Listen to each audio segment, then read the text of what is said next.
I thought I smelled someone pondering. What's on your mind, Laphicet? I know Siegfried comes from another continent and all. But do you know anything else about it, Ropero? Nope, can't say I do. All I care about are swords. That contraption doesn't interest me much. I suppose that makes sense. But it looked real powerful. Just guessing based on how we saw Zavid use it, I'd say it amplifies his power somehow. An amplifier. It's true that he seemed to get stronger when he fired it at himself. Yeah, and it gave that dying legendary wyvern enough strength to escape. But wasn't it also what he used to dispel Melchior's illusions back there? That was also amplification. The Malachim are the source of his arts. The relic pushed them past their limits and... kablooey. Suffice it to say, it can be used both offensively and defensively. It must be very hard to master. More important is what the Abbey plans to do with it. Not that I really care.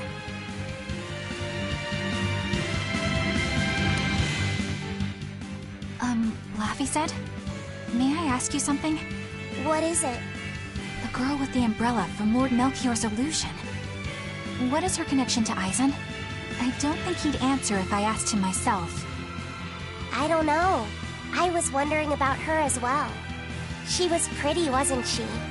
Oh, so you like a girl who's cute, but with a bit of sophistication. Really? I thought his type was more like Shh!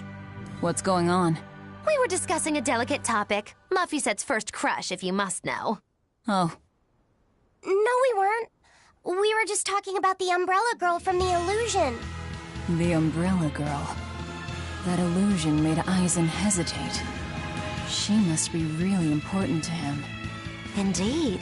It must be a deep, naughty relationship. Come on now. Like a wife he wants to leave but he can never let go. Or a lover from whom he can't move on. No, that's too wild, and she's too young. Yeah, it's not that. What's more likely for a self-serving pirate is a daughter from a woman who only knows him by a fake name, perhaps one whom he cast aside, or who cast him aside! And maybe she was somebody he couldn't marry for some reason. But when she died, he raised her daughter for her. He had been friends with her since they were children. But they only realized their true feelings after they had been married to someone else! Is this their idea of romance? In any case, beware of girls, Laphicet. Right.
I'll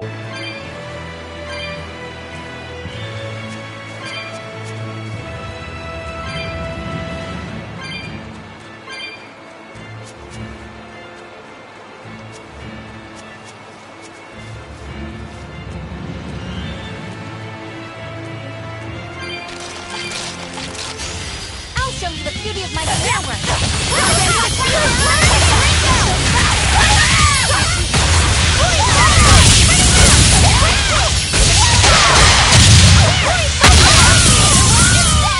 Did I get it? I will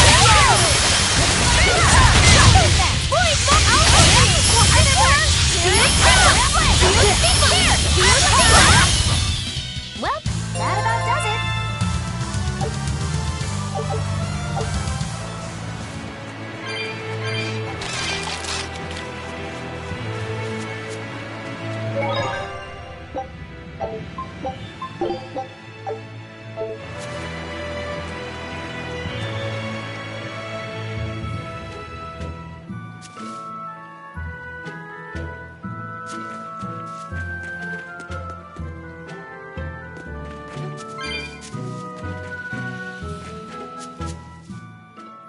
Now what are we gonna do? What's wrong? This dog came up with a book in its mouth. Here, take a look. Huh. It looks pretty old. I've never seen this kind of writing before. It's not ancient Avarost, that's for sure. Part of it looks like a chronology, so maybe it's a history book? If I were to guess, I'd say they're Meliodosian characters, which would peg it at about 2,000 years old. It's more recent than Avarost, but the writing has fallen completely out of use. All kinds of notes are written throughout the book, too. Someone must have been studying it. If it's research material, that might make it Videl's book. Videl? Who's that? He's a weird kid who's way into studying history. He lives at the inn. Could you maybe deliver the book to him for us? We were told not to get too close to him, so... Yeah, sure. I guess.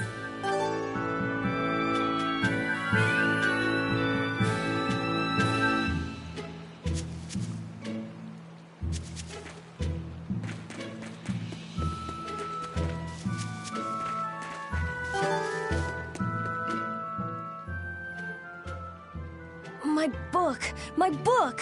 Where could I have left it? Are you Videl? Is this yours? My book! Oh, that book is super important to me. Thank you. I'm Laphicet. I hope you don't mind that we flipped through some of it. Can you actually read Meliodosian script? You recognize Meliodosian writing? That's unusual in this day and age.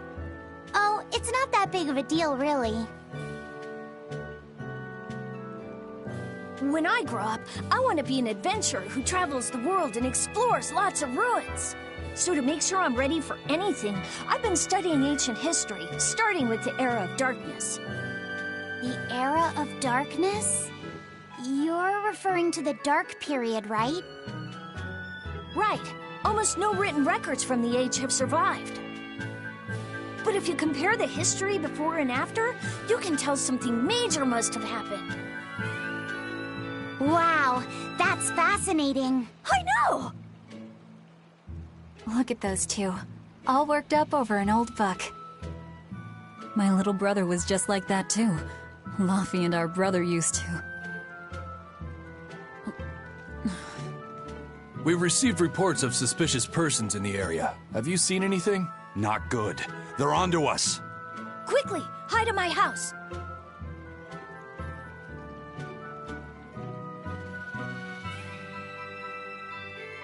Videl, have you seen anyone suspicious recently? Sorry, sir. I've been absorbed in my book. That's all right, thanks. Look, I know it must be tough living alone with your mom. Just remember, your father's a praetor. He's out there fighting to protect us all. Keep your chin up for his sake at least, all right? Uh-huh.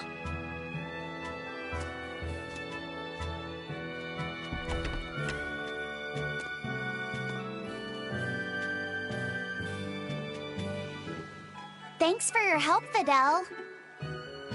Videl, Your father is an exorcist? Yeah, he is. But don't worry, I won't say anything about you and your friends. I'm your friend too. Really? And to prove it, I'll let everyone in on a big secret. This book tells you how to make an Omega Elixir, an incredibly ancient and powerful medicine. If I'm reading it right, you need 5 ingredients in order to create the elixir. I've only translated one of them so far, but I'll tell you what it is. That's really nice of you, Videl. But I don't have any way to repay you for this. Oh, please, think nothing of it. I'd just like it if you came and talked with me again sometime. Of course. What are friends for?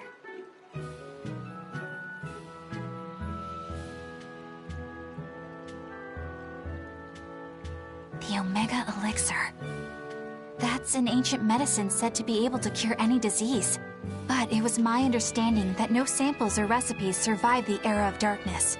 Meliodacian script was used prior to the Era of Darkness, so I guess it's possible that Videl's recipe might be legit. He's just a kid. I don't know how much we can trust his translation. You saw his notes.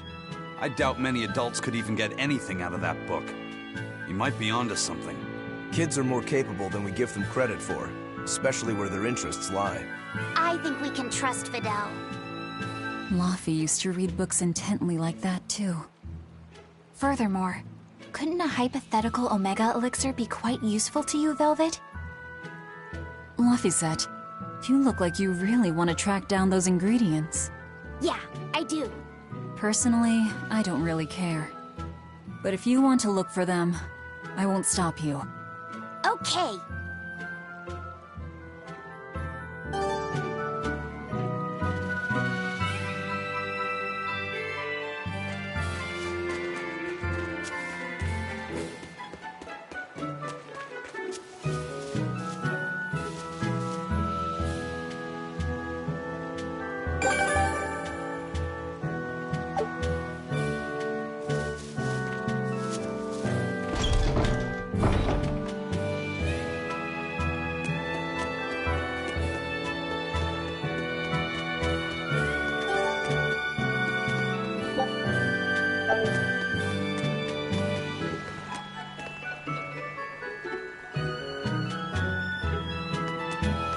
This big storm came and swept me out to a Class 4 island. And let me tell you, it's as bad as the rumors make it sound. I wanted to just wait it out in a shipyard somewhere, but then the water turned all gooey. Then I had these jellyfish things coming onto the deck, and before I knew it, slugs were swimming around in the damn ocean. Wouldn't the salt in seawater mess up a slug? Yeah, that's what I thought too, but these weren't no sea slugs neither. It was scary, I'll tell you that much. You want my advice? Stay the hell away from that island altogether. But if you do go, watch out for that gooey stuff. What did that pirate mean by Class 4? I've never heard of that. It's a classification the Abbey uses to help inform their strategy, an estimation of how well they've been able to manage the demon outbreak in an area. Administrative Zone Classes 1 through 3 have been assigned a suitable contingent of exorcists to guarantee the population's safety. So, Class 4 administrative zones are ones that are still unsafe? In a perfect world, the entire kingdom would be protected, but there's just not enough manpower to go around. The Abbey doesn't send exorcists to remote areas and far-off islands. Instead, they avoid casualties by making those areas off-limits. But that pirate mentioned he'd come close to an island. Are those policies actually enforced? They send out an official notice to stay away, and that's all. It's not like they could blockade every tiny remote island out there.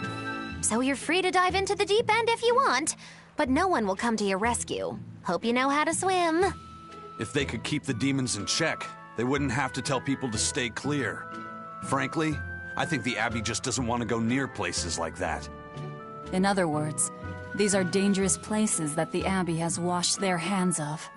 Makes you wonder how much they can administrate these places when they're not willing to get their hands dirty. Are there many Class 4 administrative zones? I've heard of 10 such regions in my time working as an inspector for the Abbey. But I'm afraid I couldn't tell you their exact locations or their current status. If the Abbey abandoned this island, it's probably safe to assume that it's getting to be pretty dangerous. If we go there, we're gonna want to be prepared.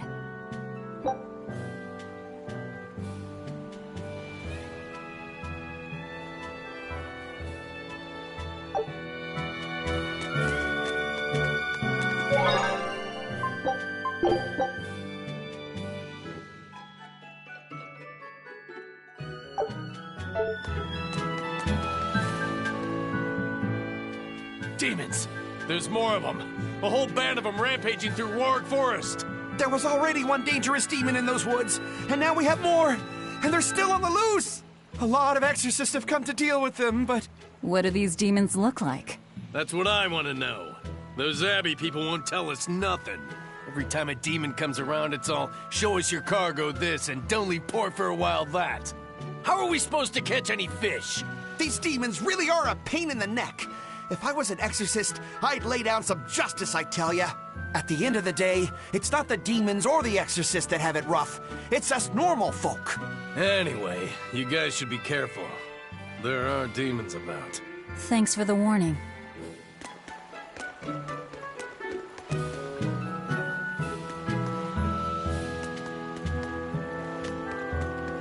First mate! You're all right! Sorry to worry you. And the captain? It turned out to be a fake. But now I know the real one's still alive somewhere. Well, of course he is. Not that he has a lot of time left. What do you mean? Calm down. I'll explain later. Eisen! You stay calm too, okay? And you've all taken your Salatoma? Yes, sir. And nobody died? All still kicking. Compared to your curse, sir, this sickness was tiny potatoes. All right. Then let's get ready to sail out. Already done, sir. We're ready whenever. The Pirate's Creed, huh? There's worse out there.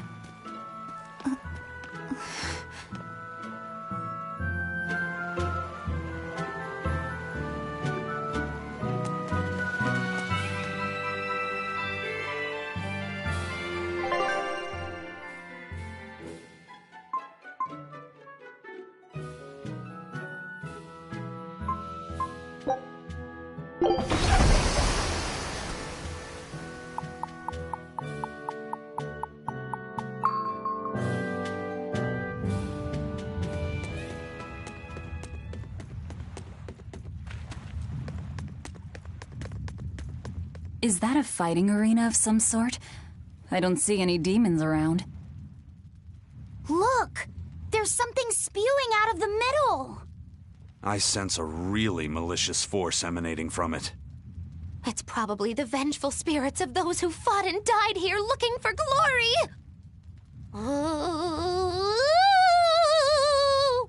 Thanks for that. Now I've got goosebumps. Let's try not to wind up as more vengeful spirits.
It's too bad that wasn't the real Ifreed.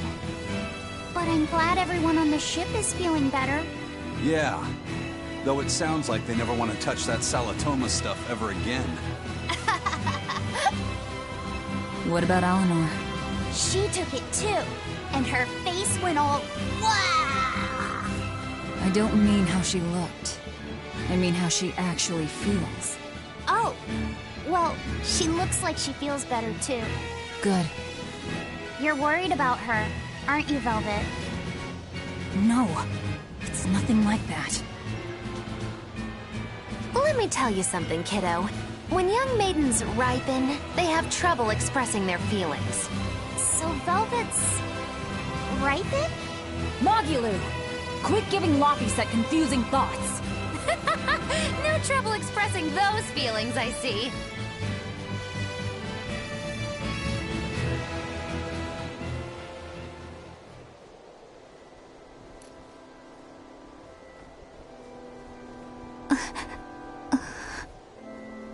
The Abbey is supposed to exist to bring peace and order to the world.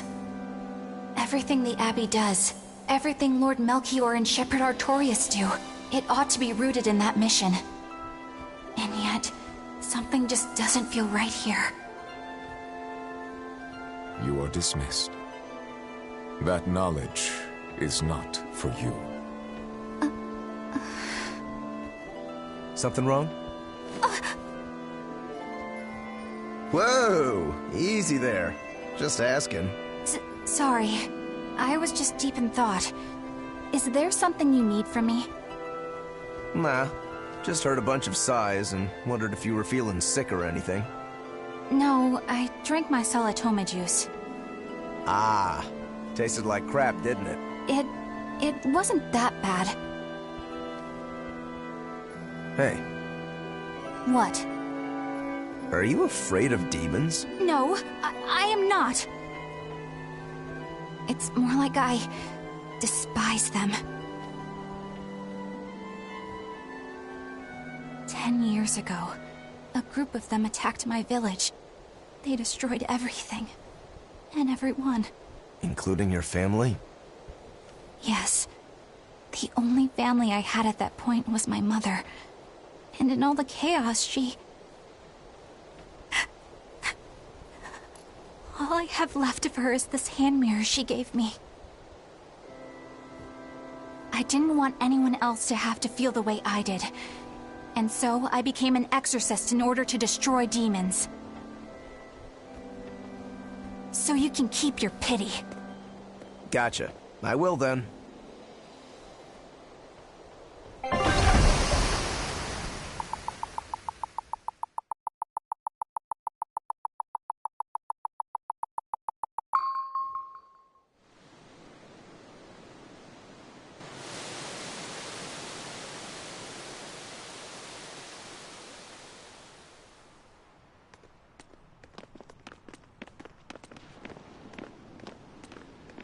What is that? That's called a pangyon, a type of bird native to this area. Pangyon. Their meat is succulent and tender, and makes a lovely stew. Wow, what's it taste like? You'd eat that poor thing? Savage. You're one to talk, demon. It was one of my mother's specialties. All right, enough of the chit-chat. Magilou, what's this grimoire friend of yours like? Well, how do I put it? Oh. You know, like that. Like what? Well, to put it in a way those of meager imagination can understand, Grimm's got a sort of listless, aristocratic air about her. A noblewoman in her twilight, you could say. Huh. So you mean like a woman, but different from Velvet and Eleanor. You're not wrong there. Tell you what, just keep an eye out for a grown woman. Grown woman. Okay, I got it. Well, since we got her name, we could start by asking around. Exactly. Now you're talking. What's up, kiddo? Magilu, you're a grown woman yourself. So why is it you have trouble clearly expressing your real feelings? Good question. Put simply, a long time ago, mine broke. Bagow! Chapoom! Bye-bye! Your feelings broke? Come on. Let's question the townsfolk.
So how do you like our island? Nice and laid back, right? It's quite a bit different from Logris.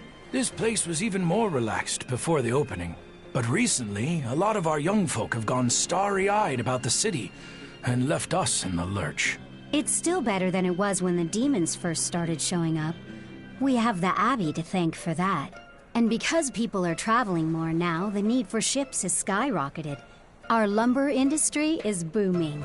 In other words, when the money started flowing, people let it go to their heads? That and those exorcists and soldiers from the bigger cities, they really seemed sophisticated. People from the other islands wear different clothes and have things we don't, you know? Getting worked up and worked over by what's trendy. Is that foolishness not the very definition of youth? If this keeps up, our island's traditions will fade away. That's what worries me. I understand how you feel, but you have to give young people the freedom to be themselves.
Still no leads on that grimoire lady.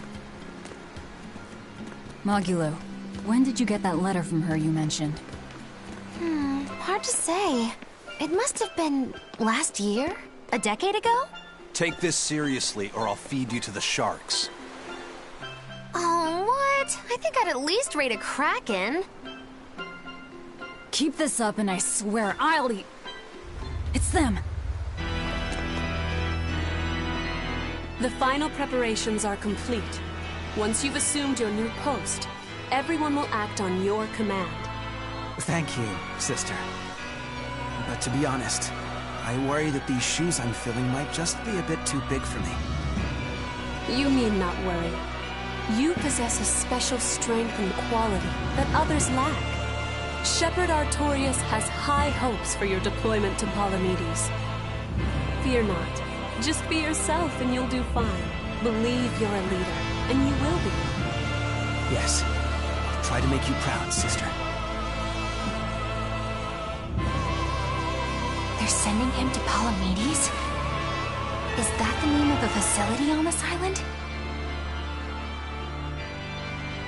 I had better get going. Safe travels.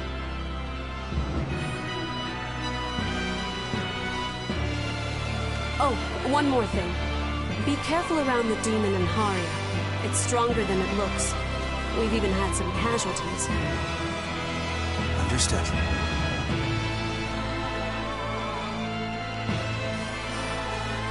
Also, if you must drink the water, remember to boil it. Sister... I know, I worry too much. But I just can't help myself.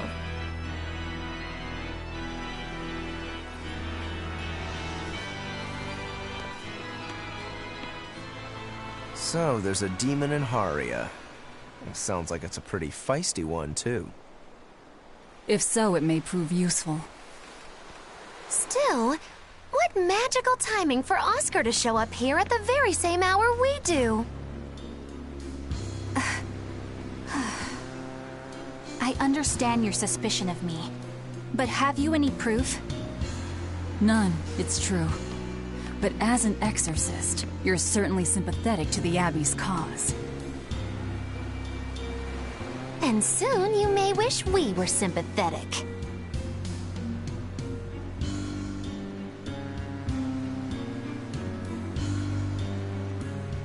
Eleanor hasn't been snitching on us. I'm sure of it. And how would you know? Are you watching her even when she's taking a bath? Huh? No, I don't. I always stay outside when she's taking a bath. And... Then isn't it possible she's communicating with the Abbey in secret while you're not there? You pledged to obey me until the day you die, correct? Yes, that I did.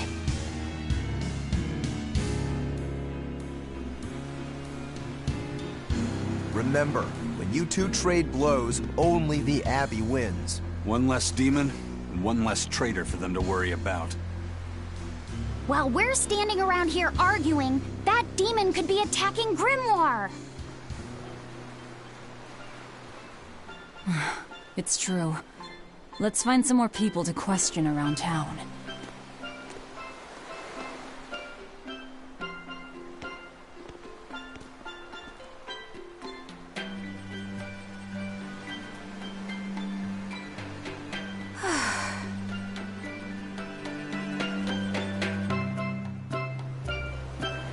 So what's it really like? Huh? The connection between Moloch and Vessel. Do you share, like, thoughts and feelings? Sort of. When I'm dwelling inside Eleanor, I can see what she sees and hear what she hears. But I can't read her thoughts or her emotions. Sitting in a box doesn't teach you how the box feels. I see. In that case, I want to give her as little time alone as possible. I don't want to bathe with her, alright? I know. You're a boy and all. For her baths, we can send Bienfu. No, that's a bad idea. It'll have to be Magulu, or myself. Phew! What sort of boundaries have you and Eleanor drawn? How do you sleep? We talk before bed sometimes, but it's not like I'm sleeping by her side or anything. It's easier for me to tell when she wakes up if I'm dwelling inside her. Does she ever get out of bed at night? Not in my experience. And she sleeps so peacefully. Huh? When she's around you guys, she always looks so stern. But when she's sleeping, her expression is softer, you could say. She lets her hair down too. And I think it's kind of prettier that way. Huh. So that's what he likes. Well, keep an eye on her, but... But? Watch out for the older girls. Huh?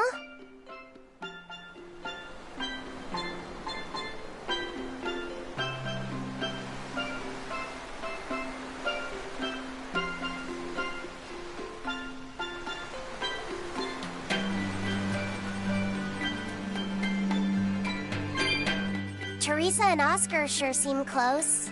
I've known them since I was an initiate, but I've never seen them quarrel, not even once. Did you ever fight with your brother, Velvet? Yeah, I guess I did. Sometimes I'd chew him out, and he'd sulk and stop talking to me, but I found that adorable too. You did?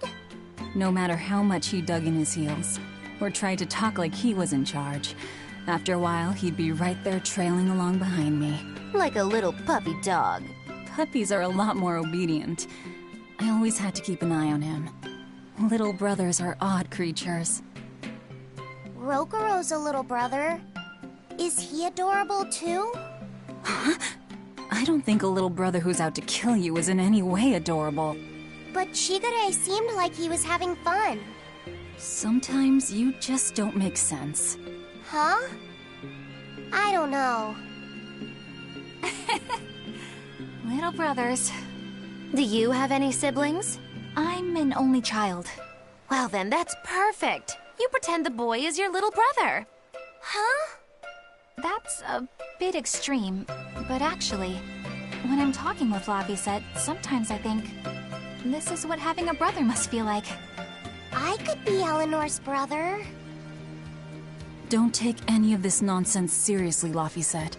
Malakim are just tools to exorcists. She can never think of you as her brother. Oh, yeah. You're wrong. I've changed how I view Malakim. I know that's true because I can think of him as a brother. Right. She's all talk. Don't believe her. It seems to me like you're the one who's treating him as a tool, by forcing your own opinions upon him. Ooh, two sisters struggling for the affections of their brother. Eeny teeny candlestick, which one will the Muppet pick? How about an older brother instead?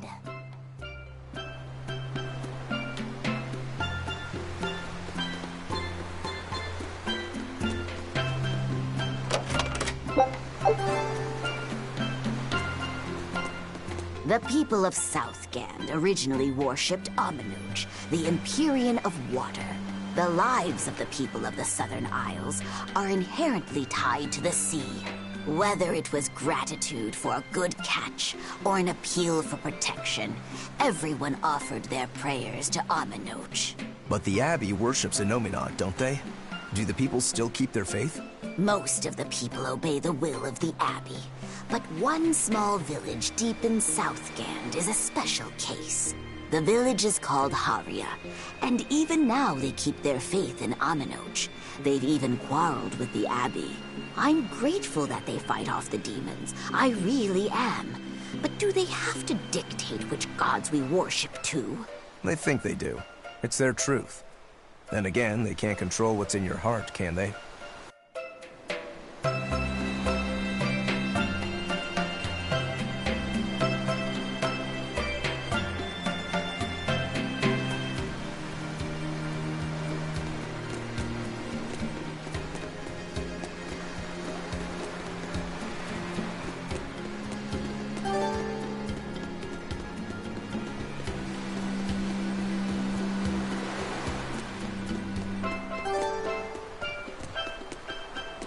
Hey, this doll? It looks like Bienfu.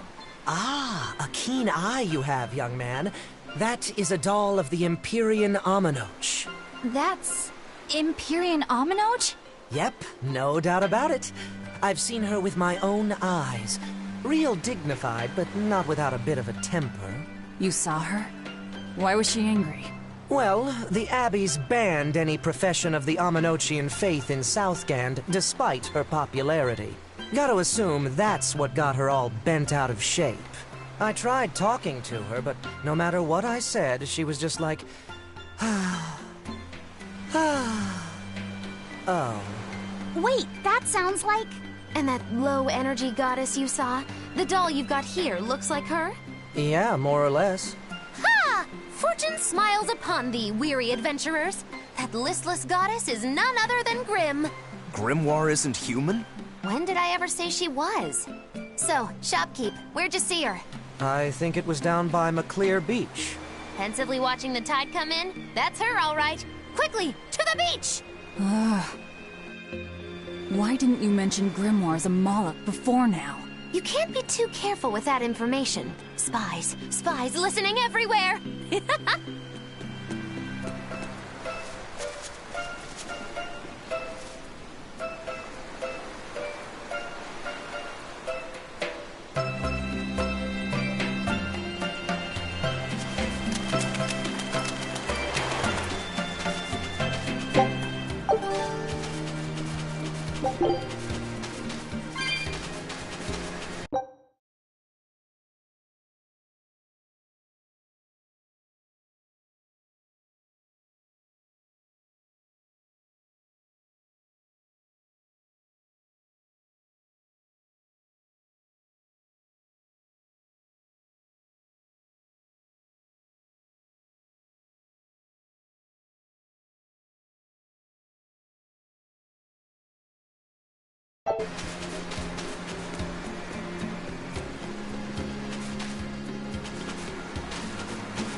What does it mean to become an adult? The eternal question of youth. Have you ever heard of the ceremony of adulthood? It's a yearly tradition on this island. If I remember right, it's totally wild. Everyone throws bananas and oranges at each other. Traditionally, yes, but things have changed over the years. Bananas and oranges are a thing of the past. People are always reaching for bigger and better things, right? In this case, it's watermelons. Whole watermelons. You're throwing watermelons? That's gotta hurt. Trust me, I know. But watermelons are the least of our worries. Recently, people have started flinging coconuts. Coconuts? Those things are as hard as rocks! Trust me, I know. Like getting hit with a brick. Now, every year, there are some kids who never make it to adulthood. You don't mean they... Yeah, I've kept putting it off myself, but it looks like this year I've got no choice but to participate. That's crazy! It's far too dangerous. And more importantly, how does it make someone an adult? There are ancient traditions that say overcoming danger marks a child's coming of age. Some people still cling to the old ways. You've hit the nail on the head. There are lots of old folks that sit around complaining how weak us darn kids are. The hypocrites. Back then, they used bananas and watermelons. They even cracked the watermelons ahead of time. I don't think cracking a coconut would help much either. So that's why you're standing about looking blue. I'm so ashamed of myself for being scared. If you don't want to do the ceremony, why not just skip it? I'd love to, but I don't really have a choice. I wouldn't be able to show my face around here if I chickened out. Having the courage to say no to something you don't feel is right. Isn't that the true mark of an adult? Wait. You're right! Now I can finally become an adult! Oh, yeah! Look how grown up I am! And getting carried away with yourself and acting the fool is the true mark of immaturity. Sorry. You're right.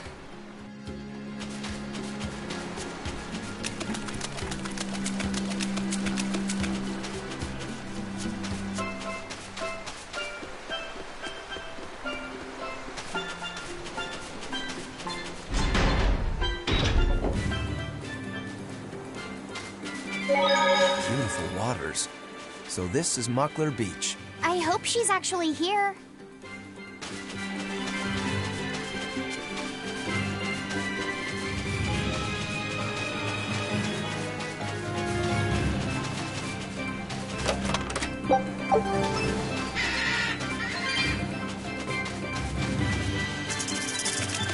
I'll show you the beauty of my power. No escape! Ready to see over burn? Break the beat!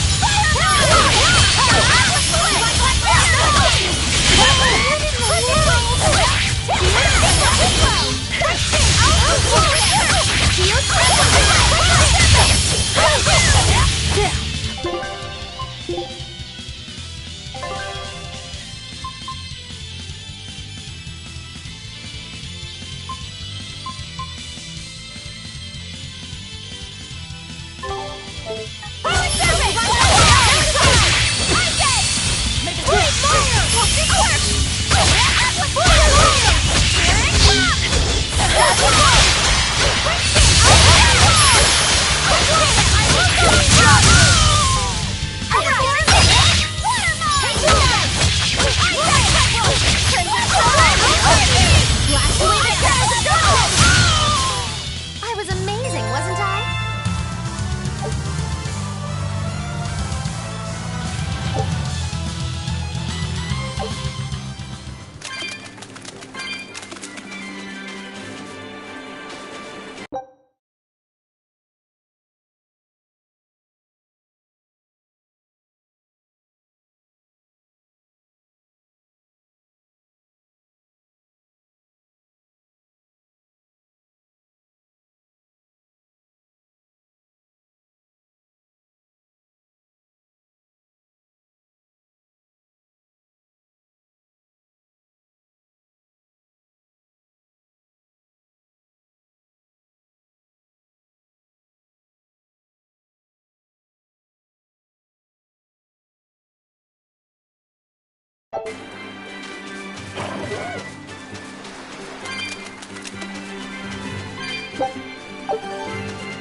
This grimoire who we're searching for is a Moloch like Bienfu, right?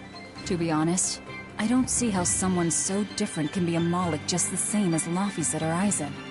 I understand your doubts. It's quite the tangly mess.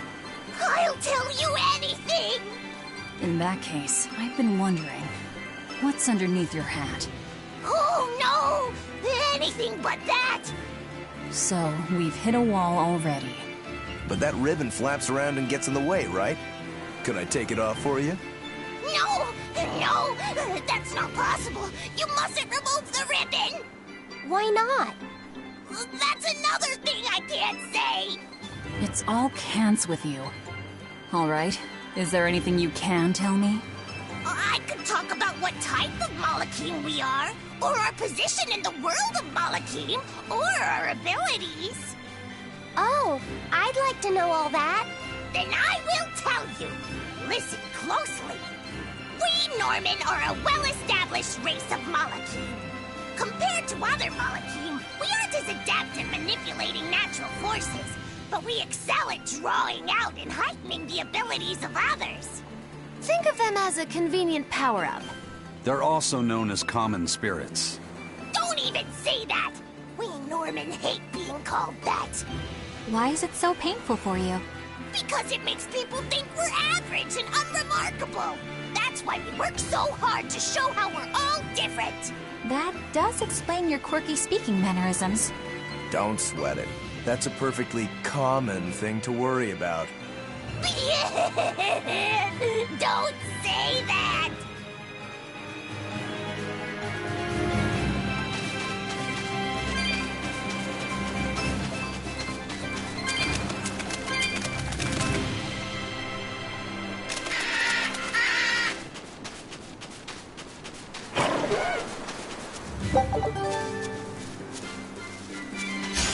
I'm extra good at beating up.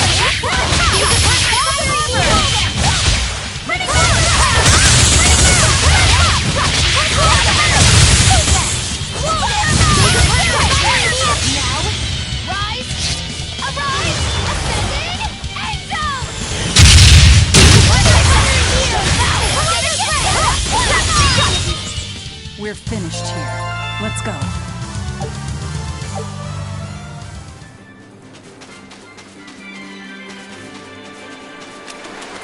What are those penguins doing? Probably keeping their eggs warm? Most likely. They look like a mama and a papa. Penguins are monogamous, faithful creatures. They never leave their mate. Isn't that romantic? So they lay eggs because they're like husband and wife. But how do they make the eggs? That's... well... So, Laffy said, here's an interesting fact. A single penguin egg actually contains dozens of smaller orange eggs. Oh, so their eggs must be small and crunchy. Yup. They have the texture of caviar and the rich flavor of sea urchins. Interesting. So they're more like fish than birds. So you've eaten them. How cruel. Look how much they care about their young. While it may be a bit cruel, they taste amazing.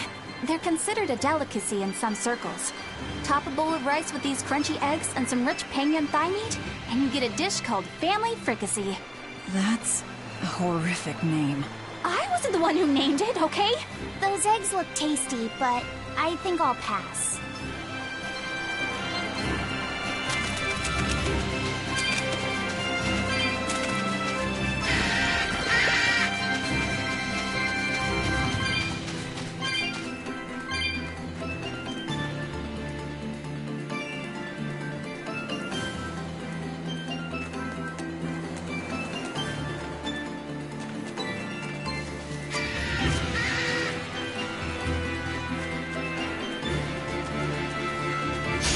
We can do this! Better watch out! Let's paint the town red!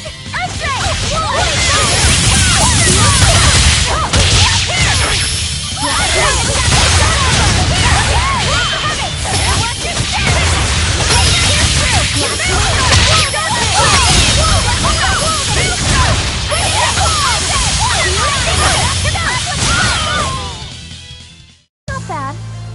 You too.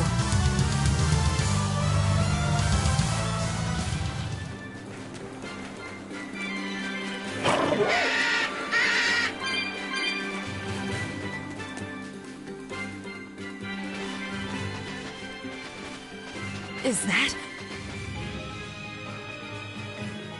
Grimoire?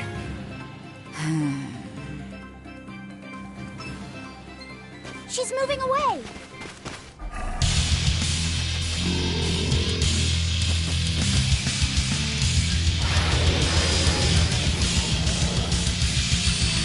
A dragon?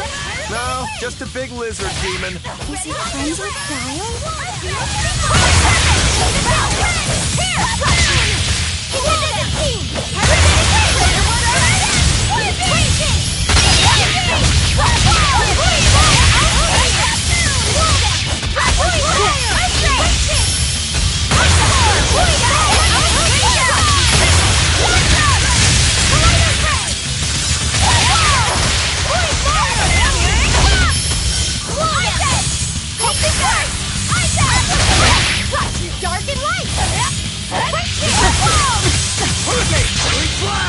this works! I won't miss! Form zero! Thunder! Lily White, No I have escape! no Come! escape! Double hit! I will go easy on you! Collider's red! Double hit! Ready to feel the I will go easy on you! Attack my herb, no escape! Boy, fire! The cow! Wall! Double hit! This works! Boy, fire! Hold up! Hold me! Swap wall! Independency! I was dedicated! See this? Ready to boy, fire!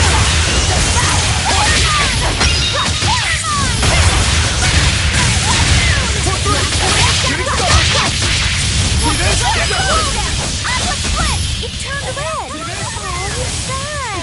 Looks like it's angry! It's not fair, Kelly! You won't! Here's your justice! Fight in order! I'm a person! Shooting star! I'll help you! No escape! It's up! Wall! Boy, Double fire! hate! Let's ready to Double turn! Caught you! Hold up!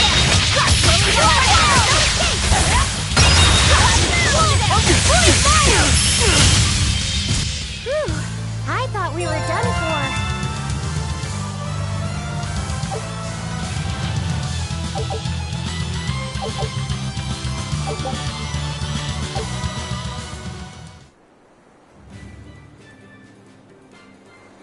So she's the same sort of Moloch as Bienfu? You're Grimoire, right? We've been looking for you. We need your help. Who are you? I'm Velvet. I know your witch friend. Oh. Grim, so wonderful to see you. It's been forever! Ah, you two. Still as outlandish a pair as ever, I see. How exactly do you know her? Witch training? She was an upperclassman. And? We found this fascinating ancient tome, and we were hoping you could read it for us. Goodness, Magilu. You, of all people, joining a team? I didn't know you had it in you. That keep me entertained. Well, I don't need entertainment. Bien! Come on, Grim! Isn't there any way you can help us? It's not the kind of thing I do. Oh, what a shame. Things happen. Well, we tried, didn't we? Maybe you need some incentivizing. Do it. I'm serious. I bet you are.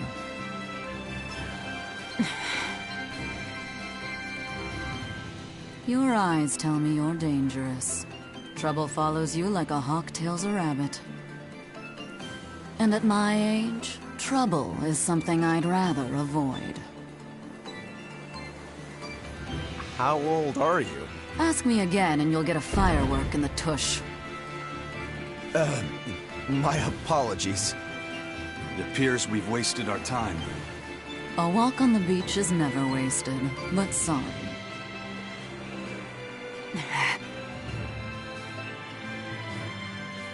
Well, how did you learn to read the ancient tongue? Are there books for studying it or something?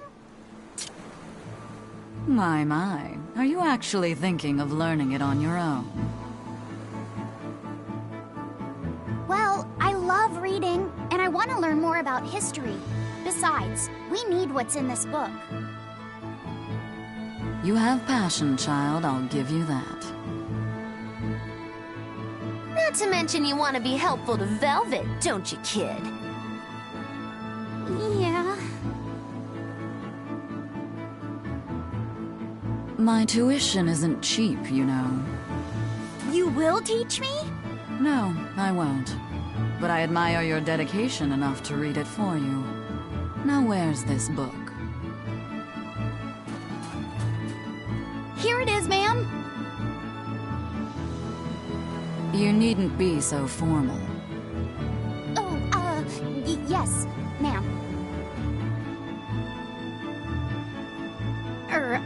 Not ma'am. Right.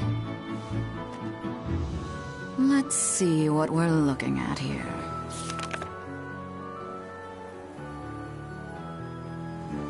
The language of ancient Averost. Had to be the hard one, of course. A lot of wear and tear, too. This'll take some time. We're in a hurry. That may well be, but this isn't the place for study. Let's move to someplace more comfortable. You've redeemed yourself, young man. There's a village called Haria just a little ways away. That works. Thank you. Fine. Haria Village. Whatever gets the job done.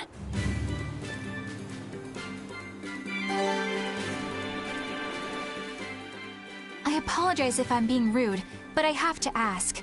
You're not Aminoch the Empyrean, are you? Of course I'm not. What would even make you ask such a thing? A shop in Isolt was selling Aminoch figurines that looked just like you. Oh, that. I distinctly remember whispering to the shopkeeper in his sleep, telling him not to sell those things. You showing up in his dreams probably only convinced him you were the real deal. You should sue for his use of your likeness and get proper compensation from that shopkeeper. Forget it. It's no concern. Yeah, you're right. It's not like they'd ever sell anyway. Oh, you think a figurine of mine wouldn't sell? You got this whole somber all-we thing going on. A figurine needs to be cute, like me. Then how about I turn you into a product? Me? Really? Oh yes. I'll have you stuffed and mounted. But since it'd be a unique piece, I'd have to price it a bit higher. Mounted? No, count me out! Oh, you're no fun. Now, what was it we were talking about? Whether or not you are the Empyrean Aminoch. Ah, yes, that's right.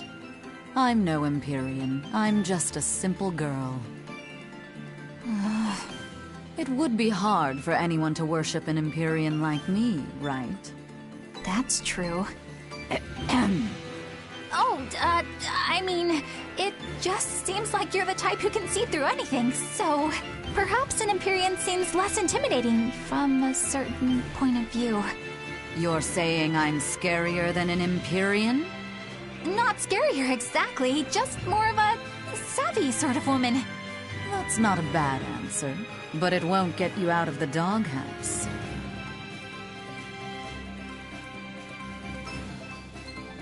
Haria. Isn't that the village with that demon that Oscar and Teresa were talking about? I think it might be. We should remain on our guard.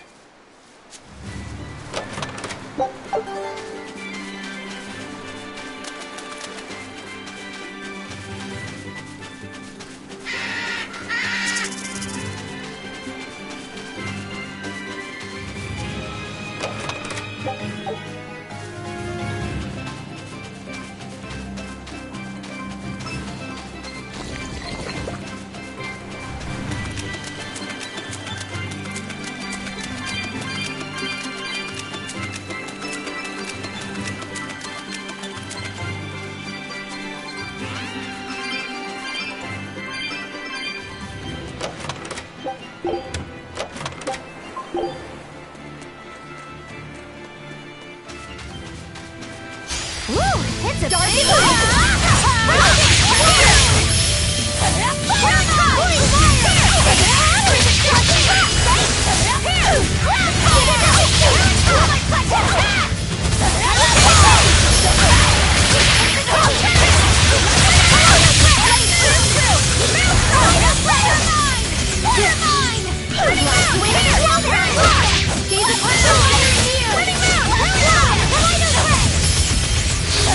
Ready? Feel the burn? Ready?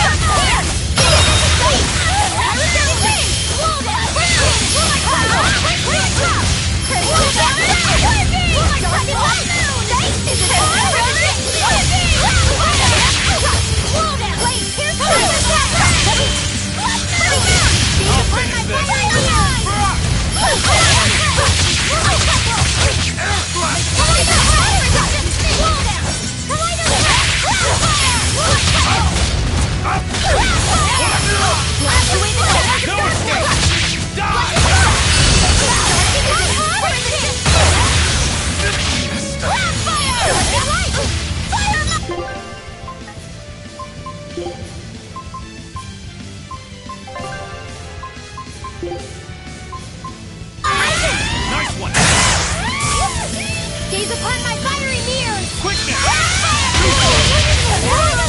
Dark despair, kindle a beacon of hope! Dark despair, kindle a beacon of hope! Break it! First aid! Leave it to me!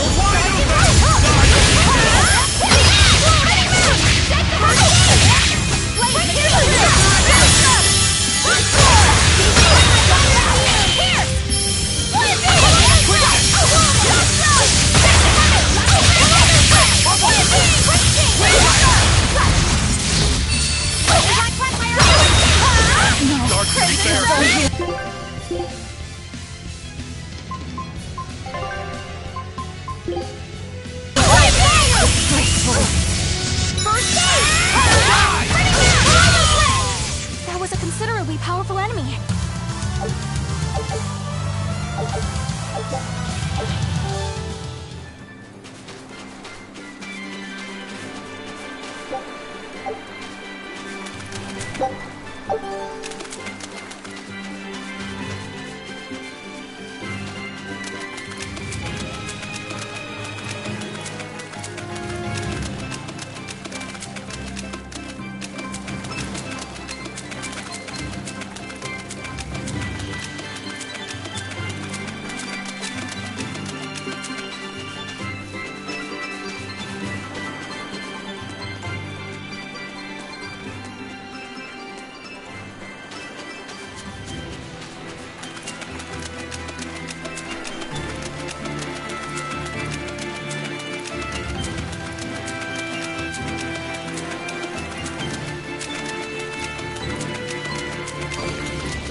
That's Haria Village. To the inn, one and all!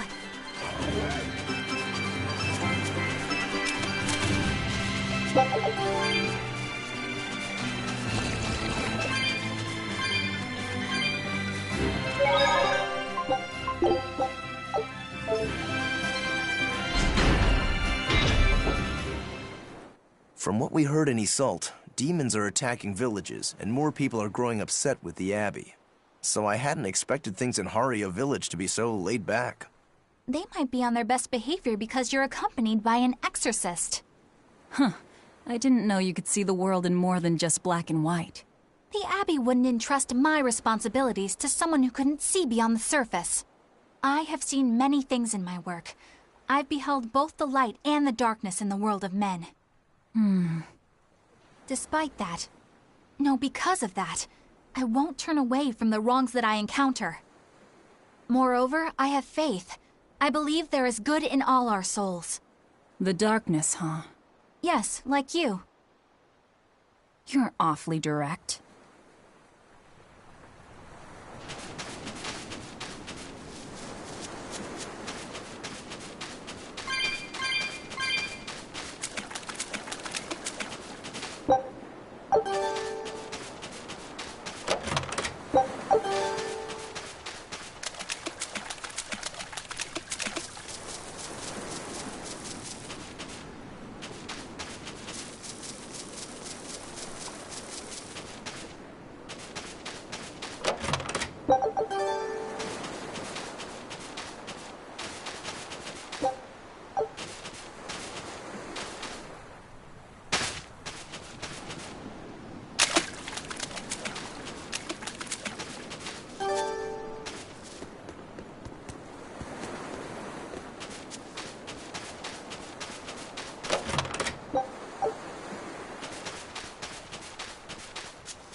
We could use a place to stay.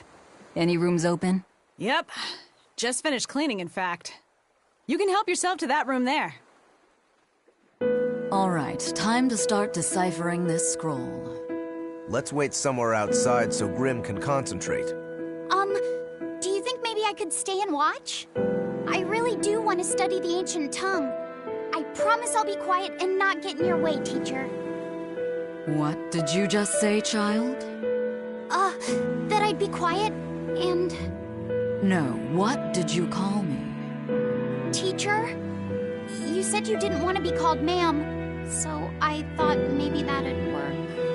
Yes, satisfactory. All right. I'll teach you how to read Ancient Avarost. Thank you so much, teacher! We'll leave you two alone then. Let us know if anything comes up.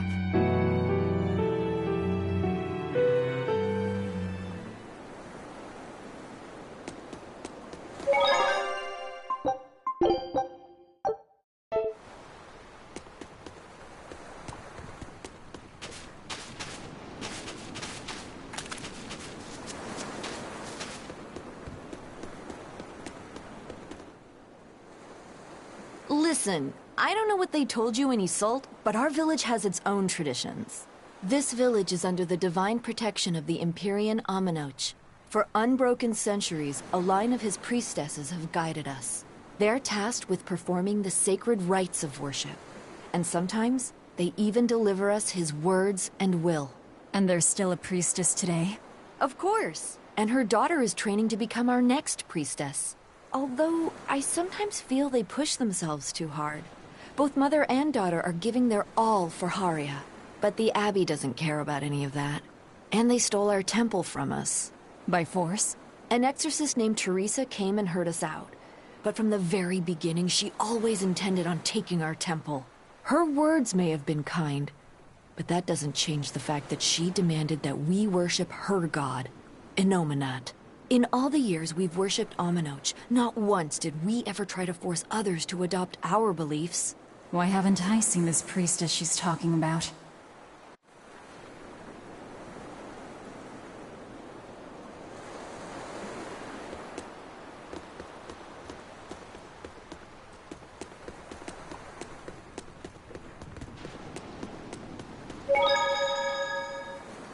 Do you plan on just giving up? Palamedes is Amenoch's temple. The priestess isn't the only one whose job it is to protect that temple. It's the duty of everyone born in this village. Why did the Abbey need Amenoch's temple badly enough to risk causing this much unrest? But how will we protect our village from the demons if the Abbey abandons us? Besides, we won't be able to do business with the people of Isolt anymore. Our faith in Amenoch has nothing to do with the demons. When the priestess gets back, I'm going with her to protest. The demon blight changed everything. Will we never be able to return to the way things were? The way things were.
Banning local religions.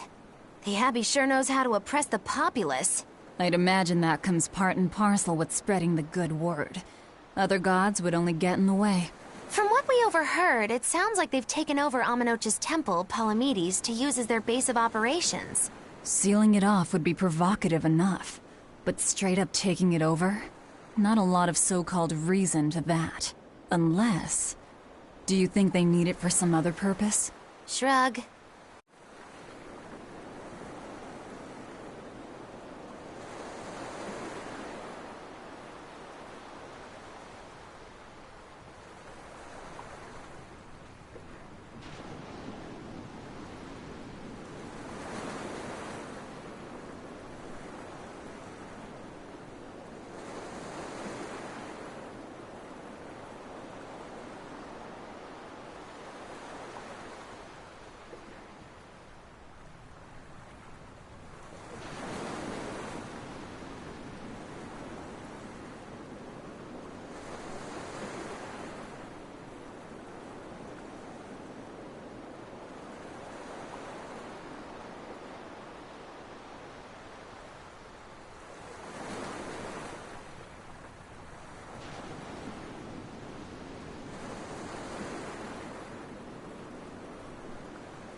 So she digs being called teacher. Well played, Laphicet. She wasn't so fond of ma'am, so I guess he figured he needed an alternative. You can tell how badly he wanted to help her with the languagey work. I think our Malak boy's finally finding himself. So it would seem.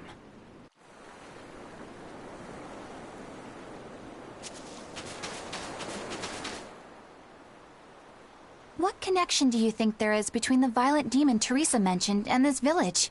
Couldn't tell you. Could there have been a demon blight breakout here? This village doesn't look like it's been attacked, but... Whatever it is. If it keeps the Abbey's eyes off us for once, that's good enough for me. You really will use anything and everything towards your own aims, won't you? Yep, and that includes you, as I'm sure you've noticed.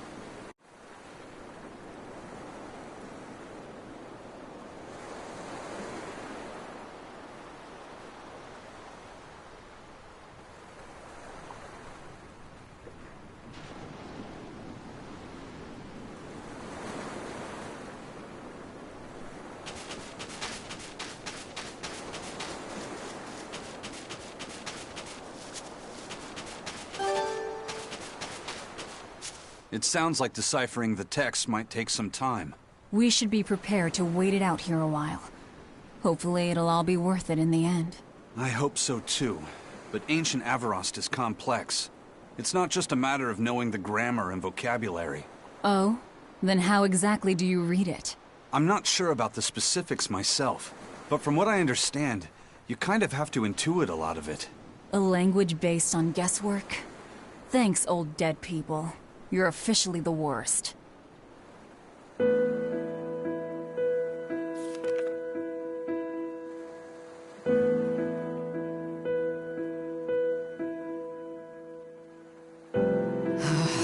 Oh, ancient Avarost. You have the obstinacy of a spurned lover who refuses to move on. Even for you, teacher? It's this one crucial line. I can't wrap my head around it. Well, from what you've taught me so far, it looks like it says... Saw, Popo, Mucho, Sancho. Correct, but if you merely translate it word for word, it ends up saying, the parent hates tomatoes, the child eggplants. I doubt those have much to do with the Nominat. Yeah. Their grammar is nothing like ours. Sometimes you have to reorder the words, and even then the meaning can require leaps of logic and flashes of intuition. Reordering? So like... San-san, Pocho Pocho, Pocho Musan, Pocho Musan. Can you read it that way? Pocho Musan. Now where did you get that from? These words are lined up, like they repeat. And when I read this part that same way, it just felt right.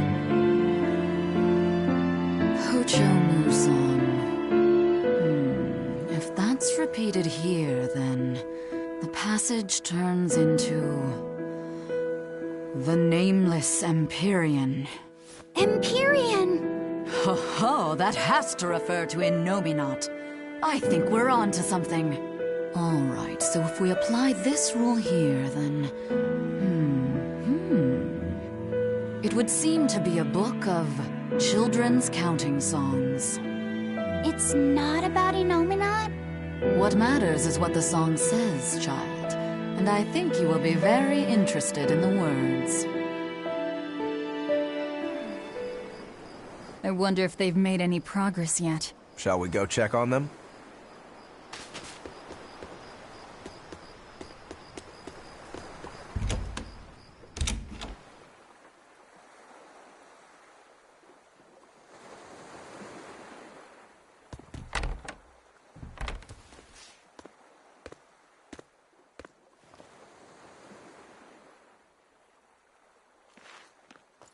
Well, any results? Yes. Well, thanks to the boy here. As it turns out, he has quite the knack for languages. Only because I've got the best teacher. Careful, honey tongue. You'll give this old girl ideas. Huh? Now, child, I'm sure they're curious about the song we unearthed. Why don't you read it aloud? Yes, teacher. Song? 8-headed is the lord of the land, with 7 mouths to devour malevolence. Through pulses of earth doth base nature's flow, as he awaits the time of awakening.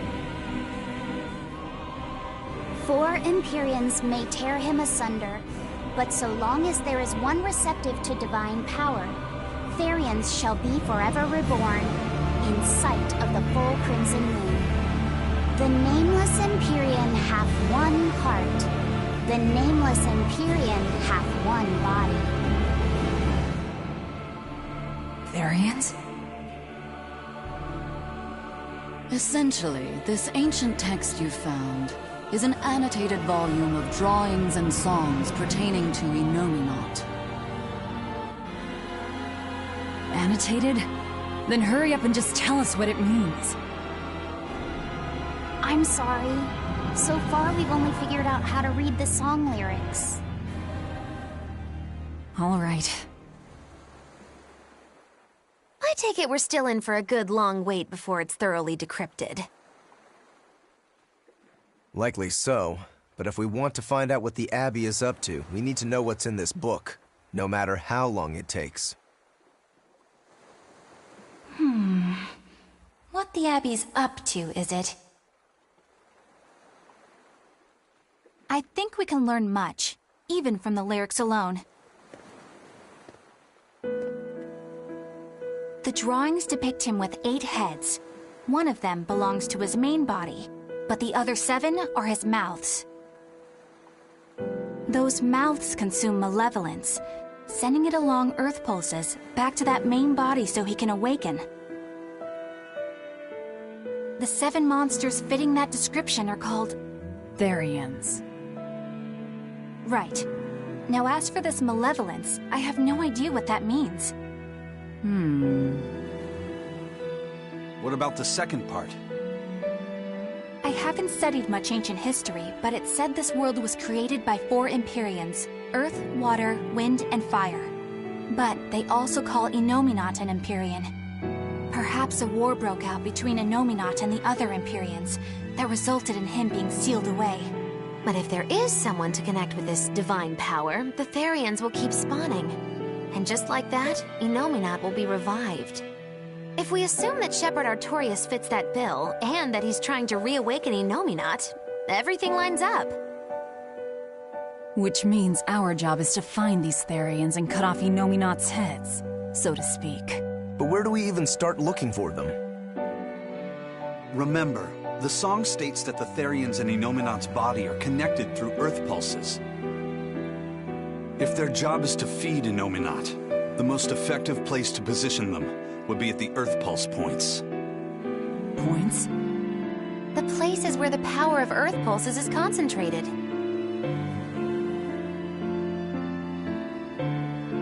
Places with that sigil. Hey, remember the barrier that was keeping this bug in the forest? Wait, are you trying to say that thing's a Therian? And yet, it would explain why the Abbey was keeping it locked up. And there was that same barrier at the villa, too. That's right. Do you suppose that was also a Therian? Does that mean the Therians all come in different forms? Should we go to Logres and check? We've just started deciphering the book. I'd hate to lose time on some fool's errand. I'd rather know at least a little more about what's in it before we make a move.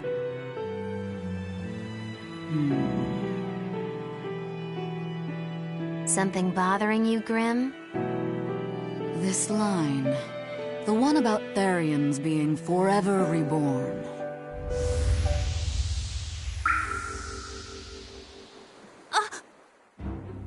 I just felt the same thing as I did in Warg Forest.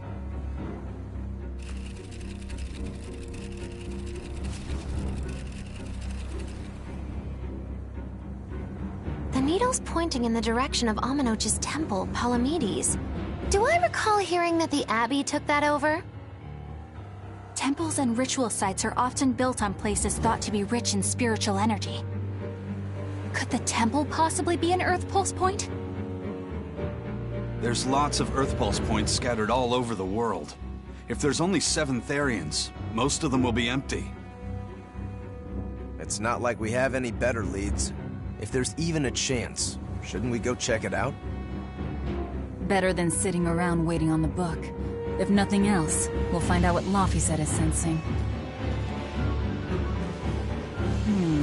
Just a theory, but if you were to kill a Therian... What? I guess there's only one way to find out. Never mind. Good luck out there.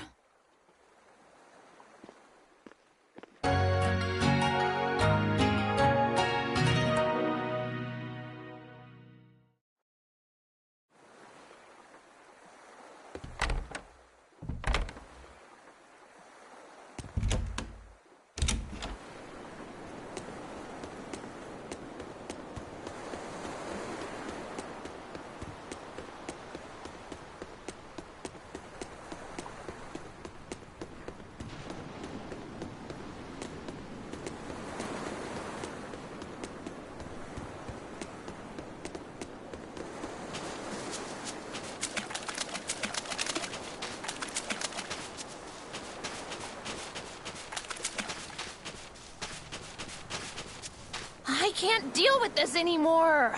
What's the matter? Everyone's sick of all these fruit-flavored gels, right? So, I made gels using the giant cacao beans only found here on this island. It gave them a nice bitter chocolate taste.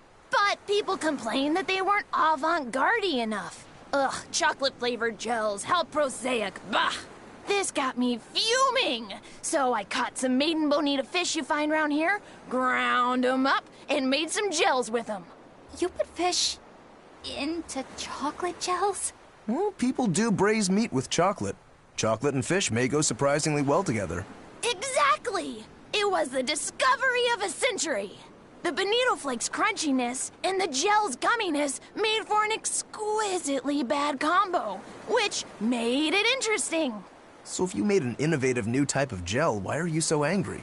That's exactly my problem. I outdid myself. Now I need to make my Gels World debut as amazing as they are. So I thought up the ultimate plan. And that is? I'll put my Choconito gels in toilets all over the world. I'll call it the Great Choconito Toilet Gambit. No one will go to the bathroom without finding my gels. I think everyone will have a lot of fun. So, genius, right? Yeah, it's weird, but I think it's funny too. Right? I knew that kids would get it. Who's a kid? But all the adults in my village called it silly and lowbrow. They forbade me from selling my Choconito gels at all. Isn't that just horrible? That's the most ridiculous thing I've ever heard. Aw, man. Things used to be so much better. Mom would make me dinner, and all I had to do was goo goo goo ga, and everyone would smile and praise me. I don't want to become the kind of grown-up who can't find any fun in looking for gels in toilets.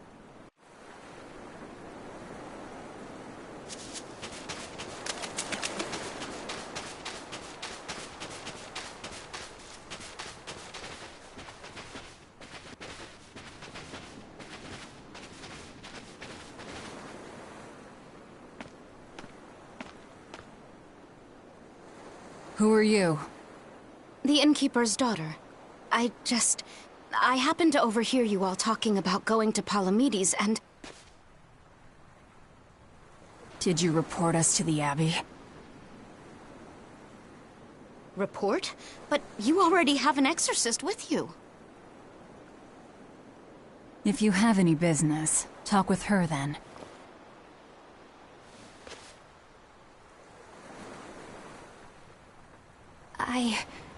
I'm Eleanor Hume, an exorcist with the Abbey.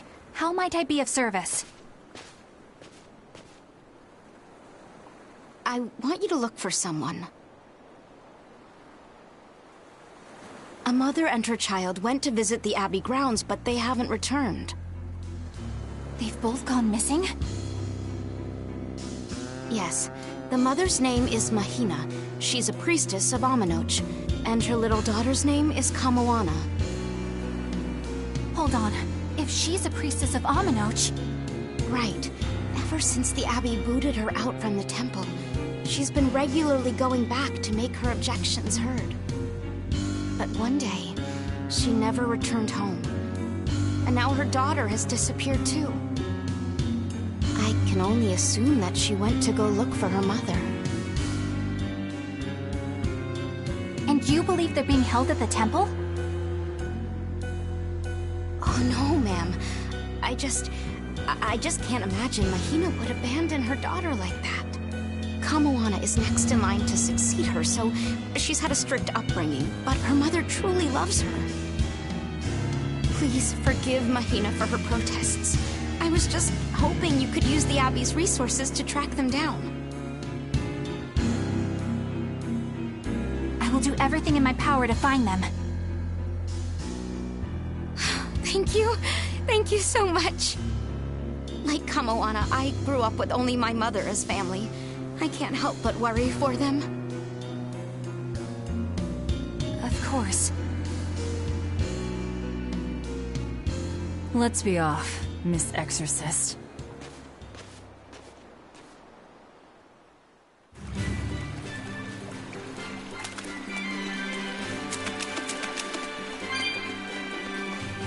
Eleanor, what's your game here? The mother and daughter, you mean? That's on me. I'll search for them myself. I don't care about that. Well, what then? Why are you actively helping us decipher the book, when we're using it to thwart the Abbey's plans? You think I might be deliberately misleading you? Laying a trap of some sort for you all? Are you? I think you're a lot of things, Demon. But foolish is not one of them. I want to know the truth. I want to know what Lord Artorias is trying to accomplish. And there's something happening in the world right now. I want to know what it is. Unfortunately, little old Eleanor has never been deemed trustworthy enough to be given such information. So, my only option is to find out for myself. You've got the soul searching down at least. The Abbey and your band of rogues follow two different paths. But something tells me either will lead me to the same destination. And so you don't see any need to lie to us? Exactly. And what'll you do if those truths don't line up cleanly with what you believe? I'm not sure yet.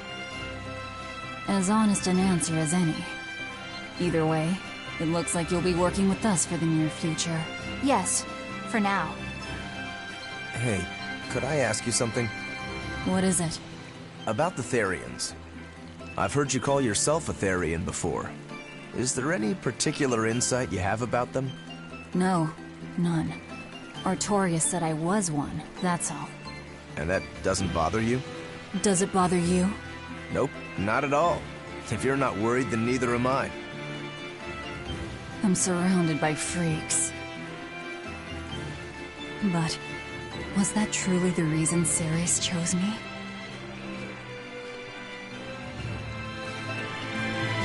Velvet keeps picking on Madame Eleanor. They're total opposites, so I know they're just gonna clash sometimes, but Velvet takes it too far. You really think they're totally opposite? If Madame Eleanor is a white lily, then Velvet is a black rose. If Madame Eleanor is a soaring Pegasus, then Velvet is a wolf in the shadows.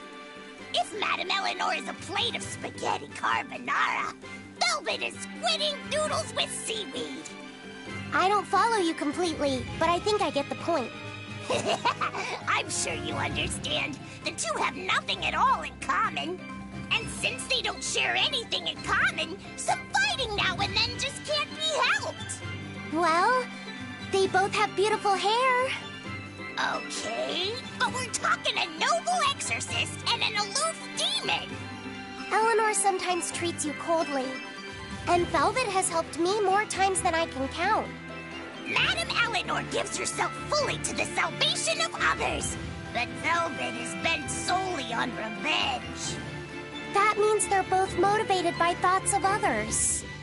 How is the cheerful and talkative Madame Eleanor at all the same as the brooding, taciturn Velvet?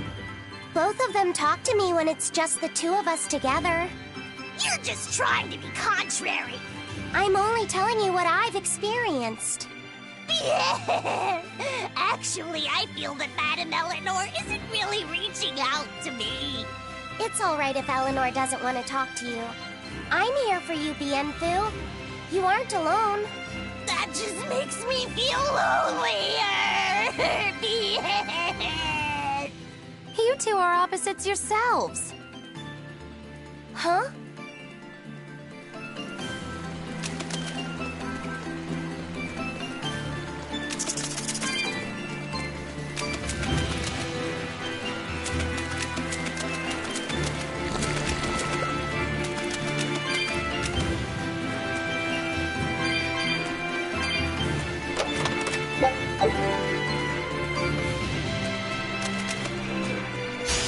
I'll show you the beauty of my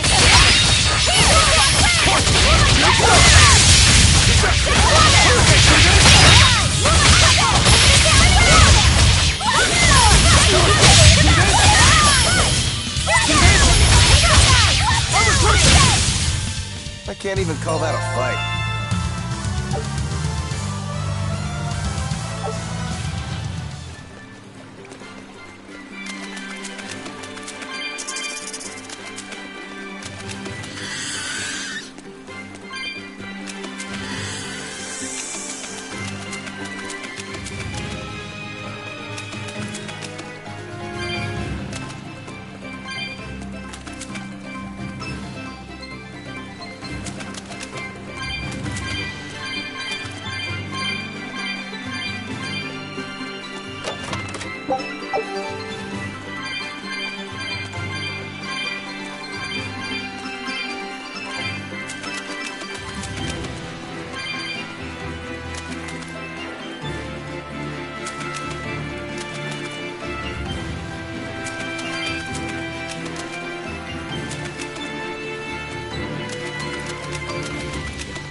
Don't get careless! Here!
Your style is really unique. Just wait until I pull out the good stuff.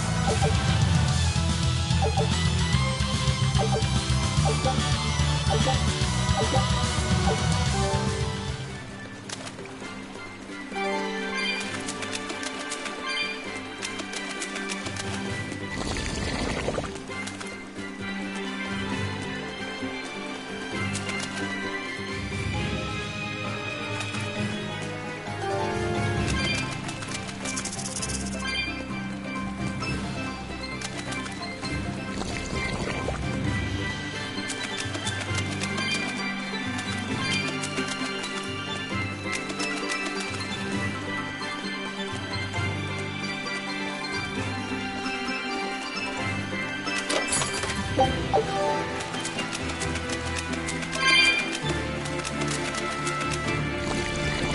we ready for this?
Disgraceful.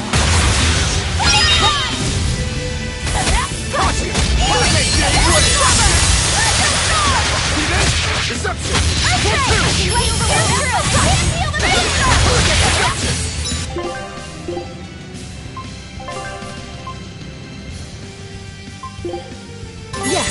Deception!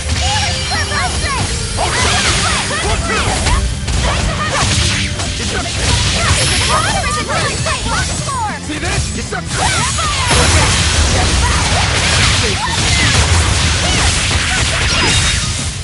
Refuse to fall here.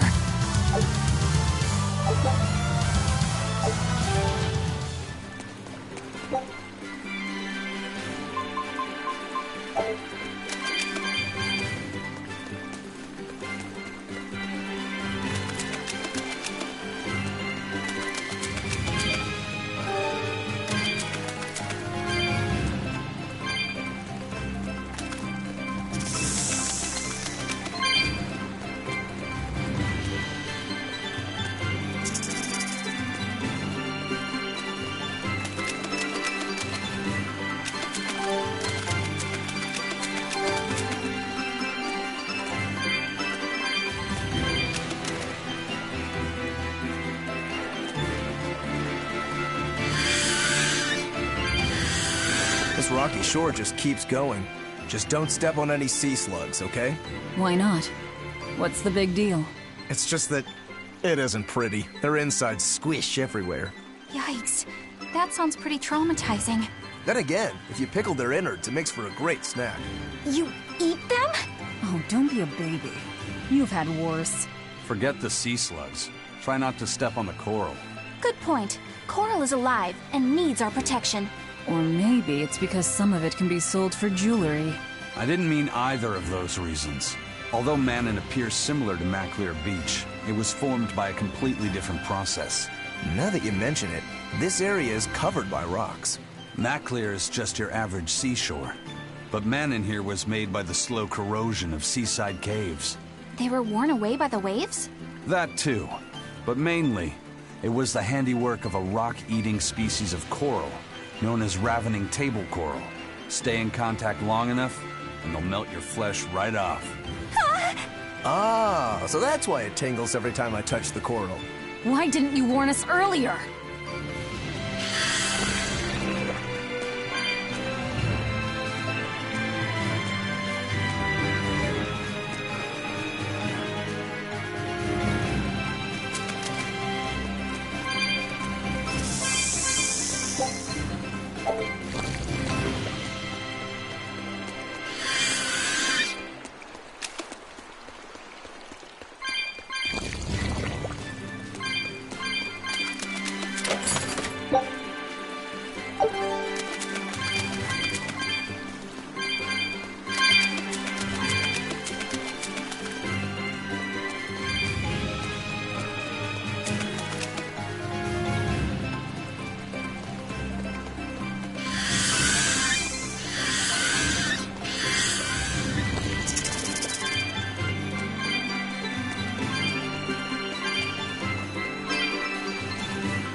Have you been taking care of that rhino stag roast like a good boy?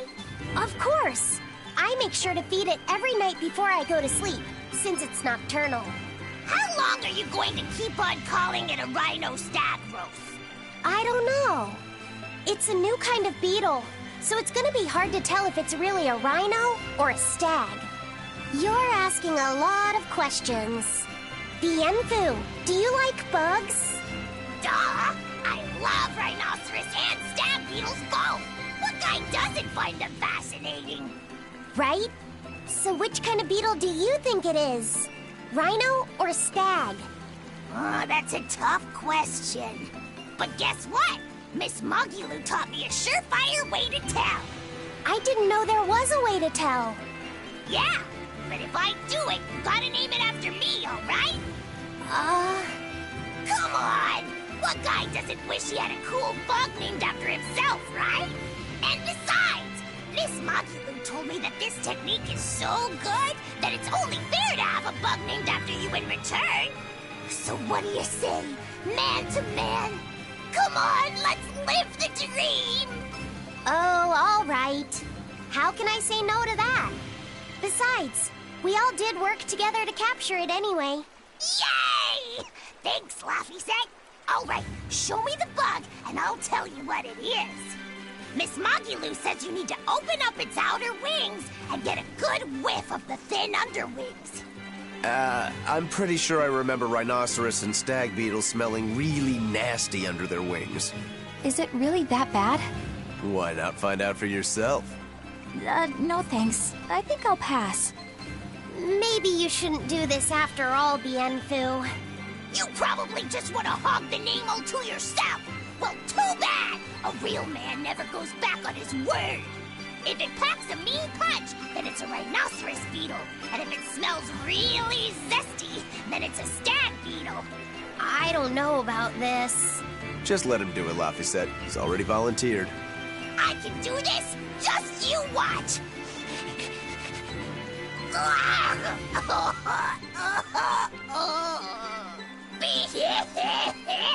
This smell is the most bad thing that ever bad it! Whoa! He fainted with his eyes still open! Hey! Wake up! Wake up, Bienfu! Miss Mogulu, as soon as I smelled it, my nose literally exploded. He looks like he's having a bad dream.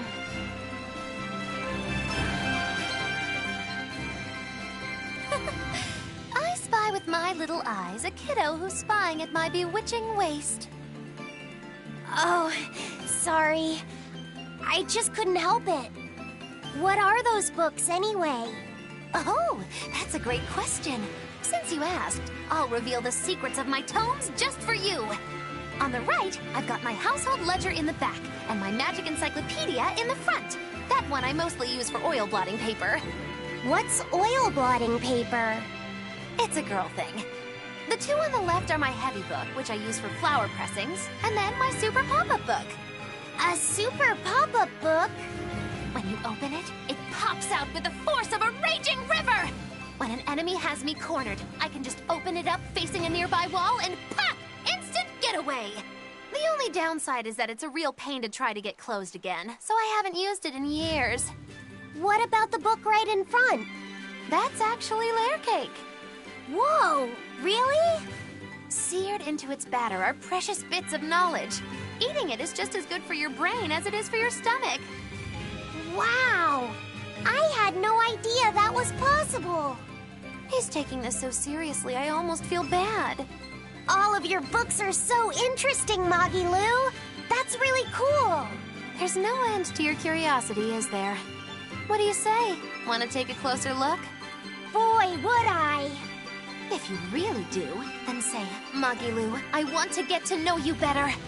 Magilu, I want to get to know you better. All right, I accept.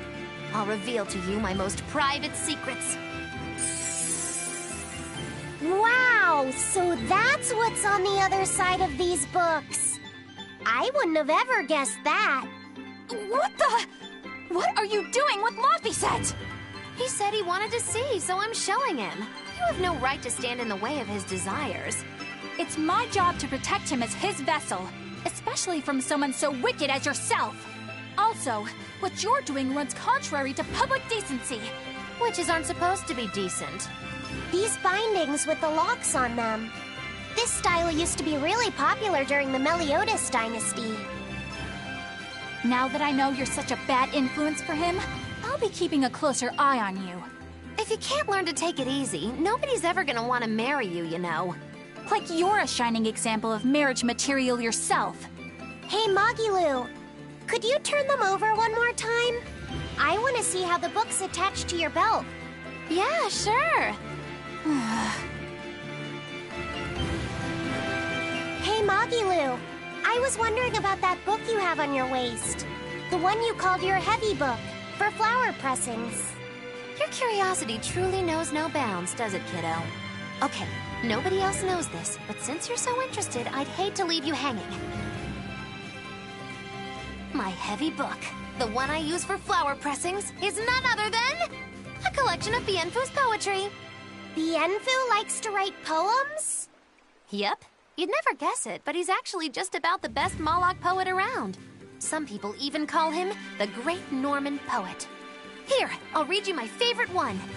If there is something unimportant happening to the east, I'm made to go there and back. If there is something unimportant happening to the west, I'm made to go there and back. I can never rest nor be at peace. Every day my life is a living hell. That's heavy stuff. Isn't it? That's what makes it so good for pressing flowers. It's so wonderfully, oppressively heavy. Magilu, your face has gone all sinister looking.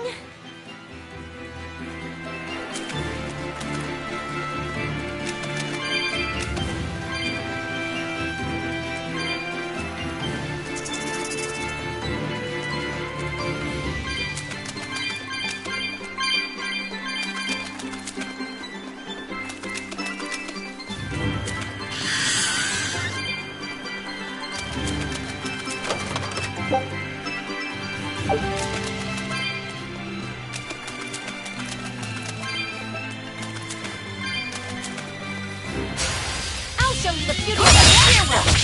I can heal the wound, but I can't heal the pain! It's up!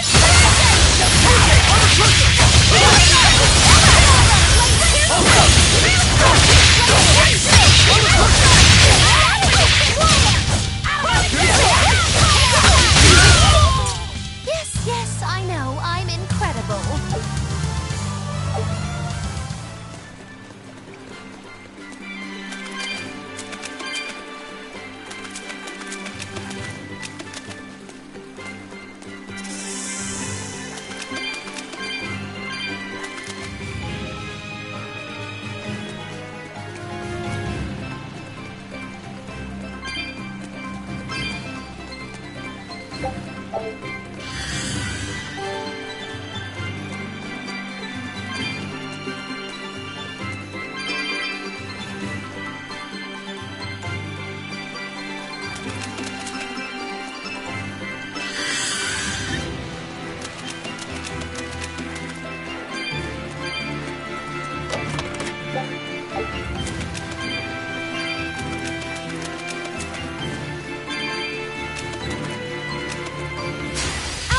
beauty of my power!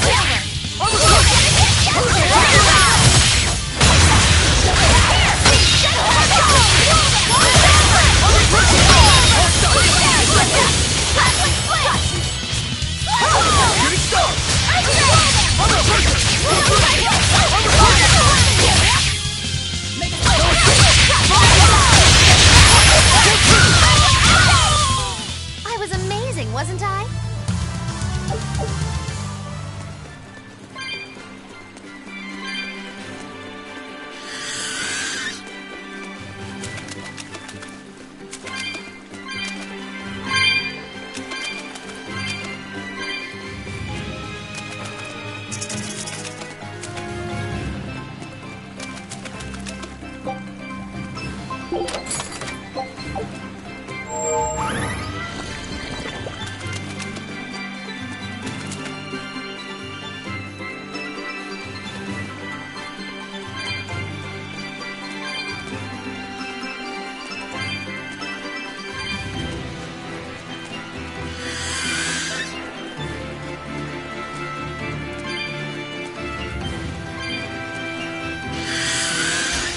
I'll finish this quickly. Watch out! Is it hot or is it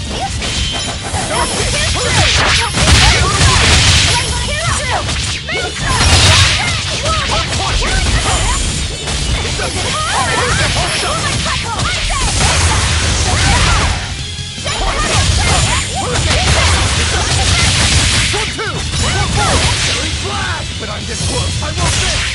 Form zero. One down.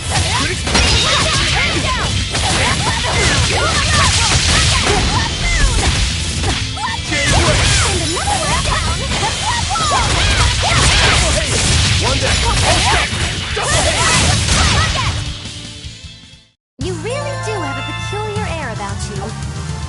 Yeah, I don't think you're a women star.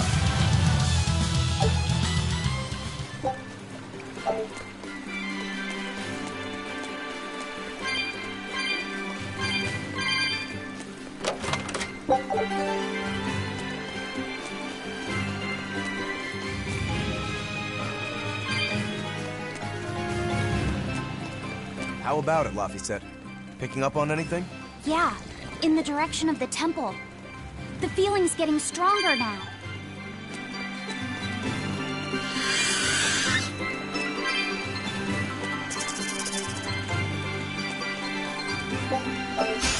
I'll finish this now.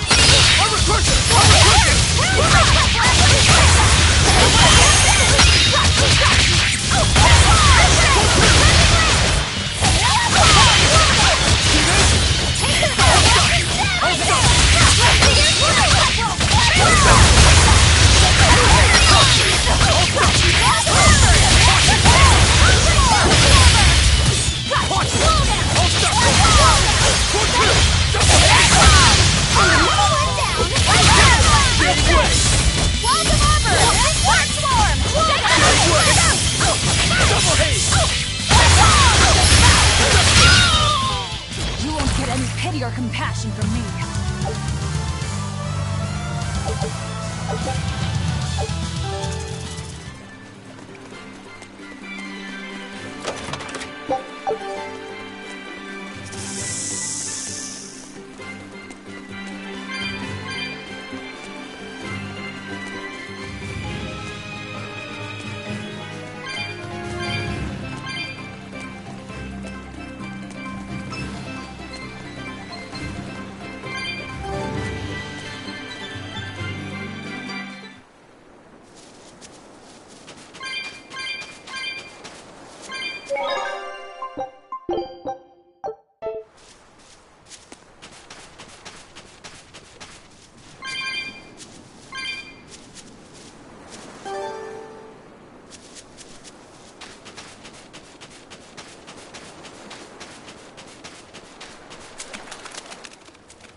What's this?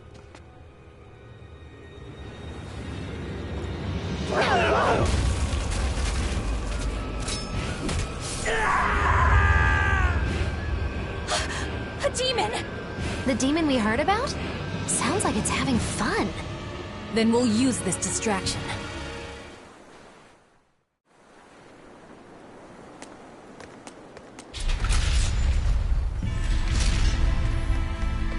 Wow, look outside! It's the ocean! This was a place of worship for Aminoch, the Water Empyrean. The ancients built this sanctuary underwater for the same reason that Eumasia's temples were built underground. But building this underwater couldn't have been easy. Aye. With the Earth temples, all they had to do was keep digging. Here, they had water to contend with. How did they do it? You can't split the sea like you can a log. They started by stacking giant stone blocks in the shallows, creating an enclosed space. Then they drained the water and expanded the enclosure. Once they had done that enough times and secured enough dry space, they were able to dig into the sea floor. It's mind-boggling, isn't it? The humans believed that by going through such great hardships to build these temples, they could show the depth of their devotion. Additionally, current research suggests the site of this temple once sat on the seacoast. What? Are you saying I'm wrong? No, I'm only reporting what I've read in academic journals. How would coastal ruins sink into the ocean? When the Empyreans began their slumber, the land shifted, and this temple was swallowed by the sea. Scholars were able to prove that the sand and the heavy stones formed an airtight seal around the structure. Later, people carved an undersea tunnel to connect to the temple, bringing it to its current state. Now that you mention it, I think I read that book too. Revised Theories on Ancient Architecture, right? That's the one. Have you read it, Aizen? No, I only read the first edition. The problem with the stone enclosure theory is that each time you expand the enclosure, the innermost stones have to be carried out. Once that was pointed out as being too inefficient, alternate theories were developed. The revised edition has a number of competing theories. I highly recommend reading it. I will then. So, wait, was that a complete rebuttal of Aizen's explanation? That was not my intention. It's okay. Archaeology is a continuous process of asking new questions and making new discoveries. Prevailing theories change all the time. What's it matter anyway? Let's just get going. There's no Empyrean here, right, Aizen? If you're worried about it, why not flip that coin of his? Heads, no Empyrean. Tails, Empyrean Central. But it always comes up tails. Like I said before, these temples are nothing more than places of worship built by human hands. The current religion started when humans, fearful of natural forces, began to worship four gods they called the Empyreans. If you're concerned about whether or not one is sleeping in these ruins, just remember that their very existence is only legend. Be that as it may, Inominat certainly exists. Aye. But I've never heard a single story of anyone actually seeing an Empyrean. Inominat must be a special case, then. Must be. I suppose so. If there were four more like him, and they were all trying to stop us, we'd be sunk. I can't disagree.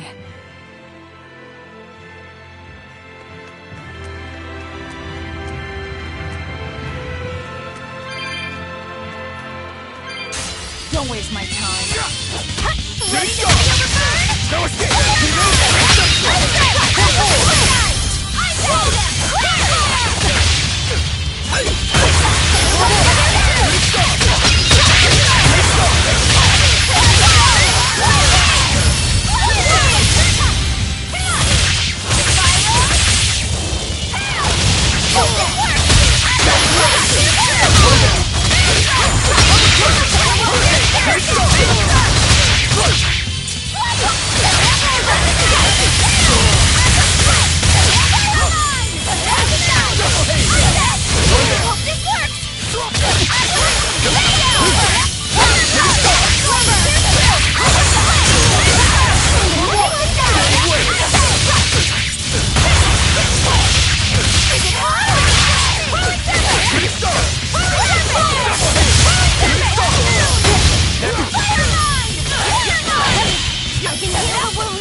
Well, it wiped out the security for us, but...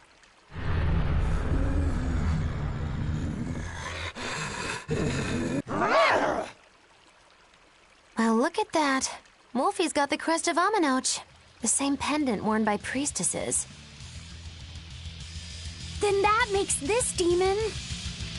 Yeah, she must be the missing mother, Mahina. Can't be.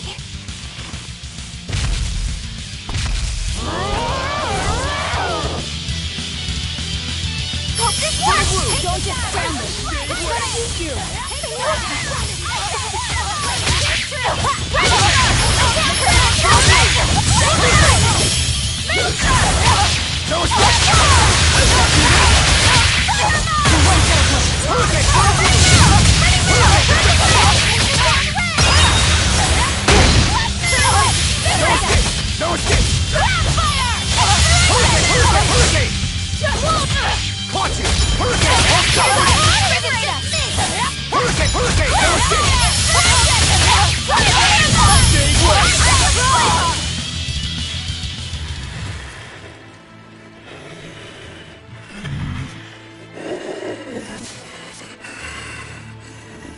To think a priestess, beloved by her village, would become a demon. Eleanor? She's never going to be the same again. This is the least I can do for her. So says reason. Huh? That feeling!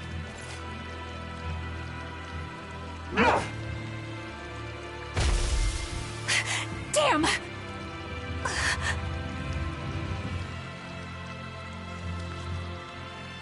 Let the demon be. We don't need it.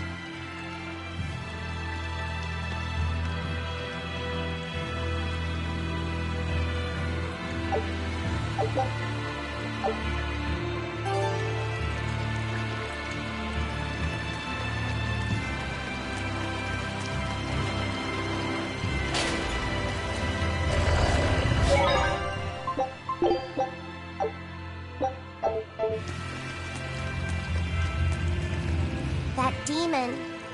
I guess she caught demon blight when she was looking for her daughter. Yeah, that's what the girl at the inn said. But even after turning into a demon, she's still searching for her daughter. Well, Rokurok, Korogane, and Dial all remember what they wanted when they were human, right? Demon or not, she's a mother. It's no surprise she would still be protective of her child. It could be that, or it could be something else. Well, I hope that's what it is. I know that must be how she felt as a human, but demons don't have a sense of motherhood or any such thing. You saw how violent she was. She's not Mahina anymore. When she became a demon, she lost all capacity for empathy and love. It's heartbreaking, but it's the truth. Velvet and Rokuro still have empathy. One demon left unchecked could take 100 lives. And this one's even willing to attack exorcists. Demons can wipe out entire villages, even cities, just as they destroyed my village. Thus, my path is clear. Eleanor is right. There's no turning back once you've changed. Perhaps it would be a mercy to grant her peace through death. I'm extra good at beating up the weak ones! Running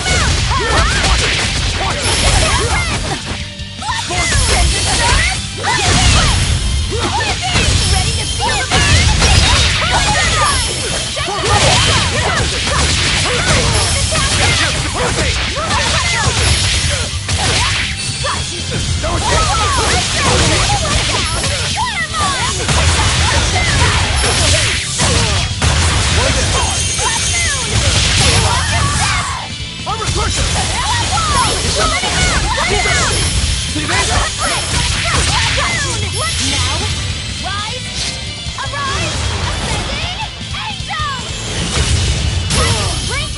Did you see my complete and utter victory? Did you? Is Innominat really an Empyrean? What makes you ask that all of a sudden? Well, according to the song Grimm deciphered, Innominat is an 8-headed dragon, right? The Empyreans are supposed to be these holy beings, but using Therians to feed on malevolence sounds more sinister than divine to me. You've got a point there. Empyreans are a type of Malachim, and that doesn't seem like any Malach we've seen. And even less so when we're talking an 8-headed dragon. Is it so far-fetched? What do you think will happen if the Therians come together in one place? Well, it wouldn't be good. My guess is they'd merge together into a giant, horrific monster. The mighty beast will attack us with its 8 long, snake-like necks and 8 heads spitting hellfire! I can see your worry. Right? And that's 8 heads with only 6 of us to take them on. It'd be more than we could handle. I'd have to conjure up a double or two. You can do that? Of course not. Then why mention it? Oh! What is it, Laphicet? Do you think each head would act of its own free will? Because if they do, they'd be uncoordinated, bumping into each other and going this way and that, giving us an opening. If we fight as one united whole, I know we can win. Yes! If we work hand in hand, victory is ours. Right, everyone? Huh? Us? United? Have you looked at us recently? Well, I mean, maybe.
It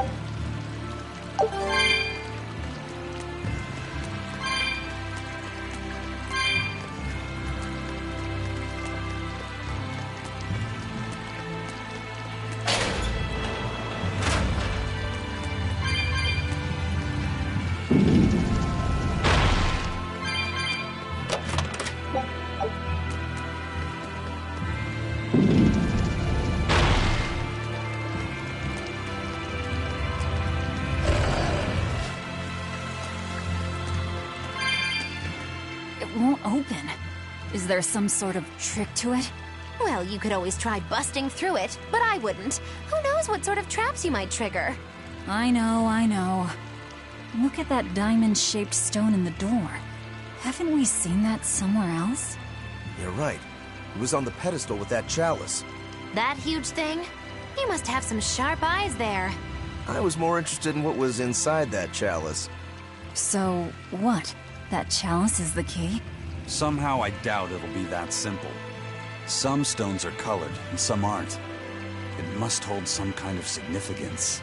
I think you're right.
Finish this quickly.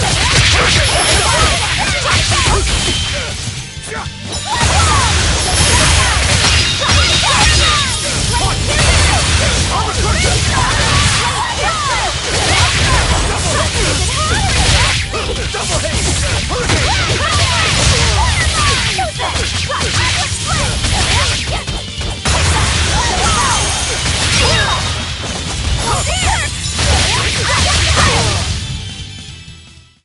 stop fooling around. But I'm serious about my fooling around.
I'll finish this quick.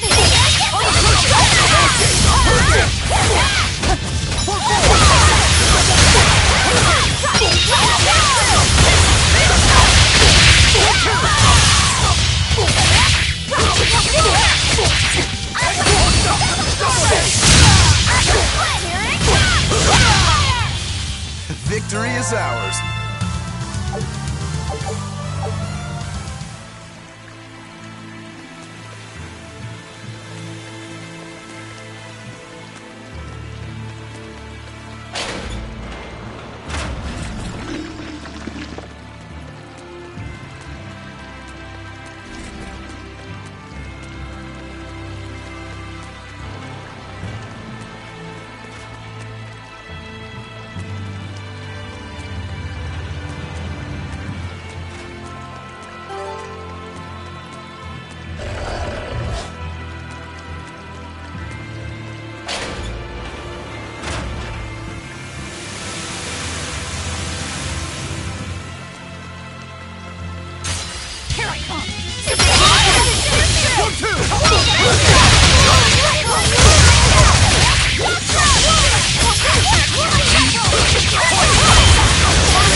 I had no problems here.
compassion from me.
You'll be rust on my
You're not hurt, are you? No, I'm fine.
I feel the power coming from further inside. How very intriguing.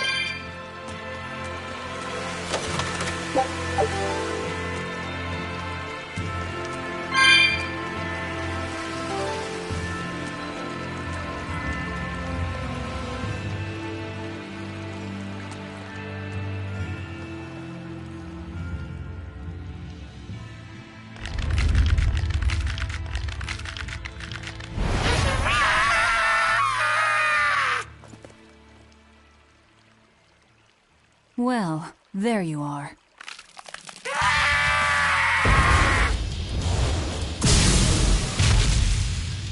That barrier again! Looks like we were right. Another Therian. Just as Velvet conjectured, each of the 7 heads seems to assume a different form.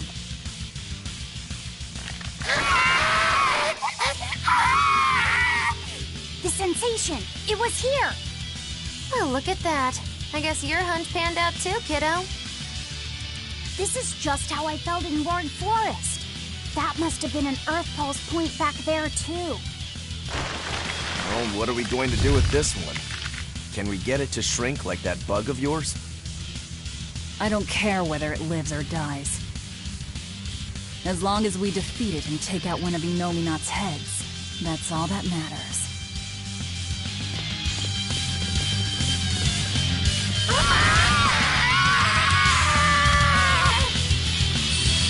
Try not to let it eat you. That'd be very uncomfortable.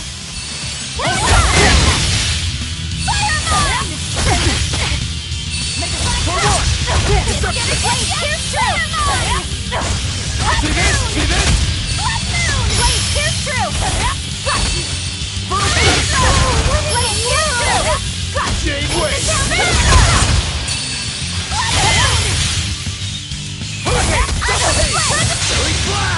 this close, I won't miss! Form zero! Thunder! Got you! Here! Isn't just me! No escape! Double hit! No escape! It's just me! Hurricane! Shooting star! No escape! Blade pierce through!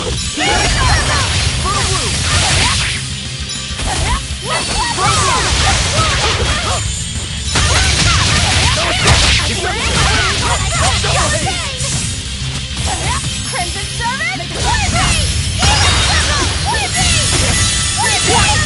What?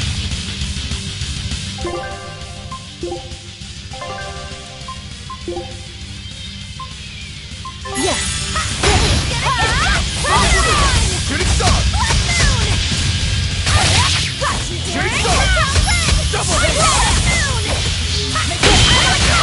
Here it comes!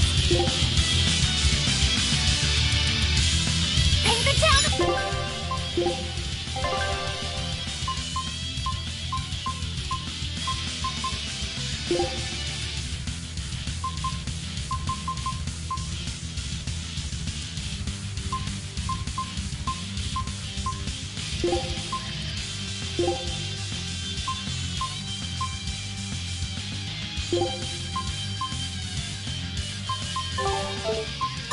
For one!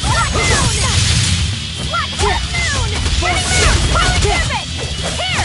Is it hot or is it Shooting star! Hurricane! Shooting star! No escape! Hurricane!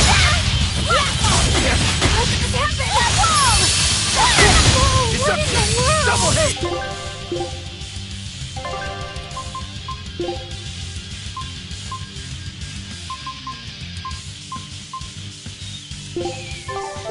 Crimson Servant!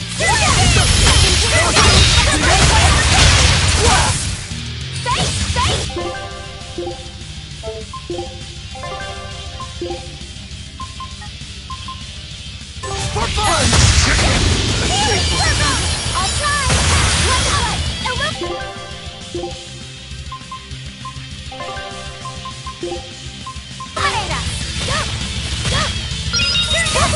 Thanks. I'll help you! Shooting star! Hurricane!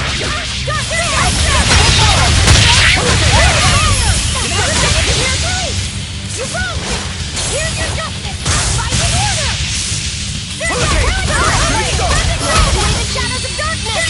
Let it go! Hurricane! Hurricane! Shooting star! Gauge way!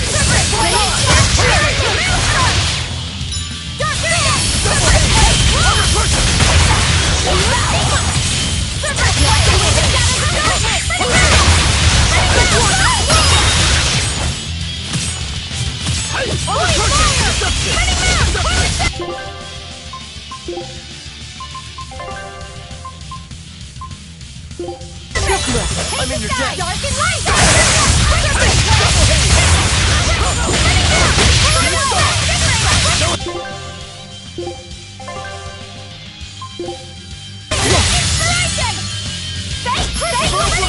For three! Hurricane!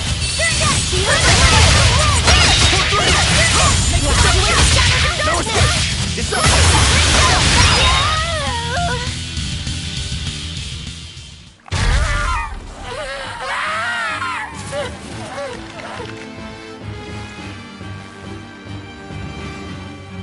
I don't think this Therian's getting any smaller.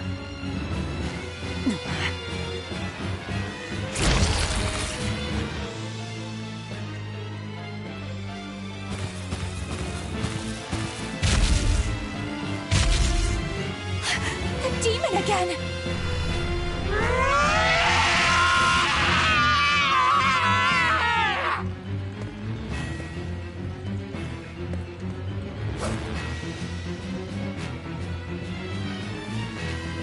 I'm not letting you go this time!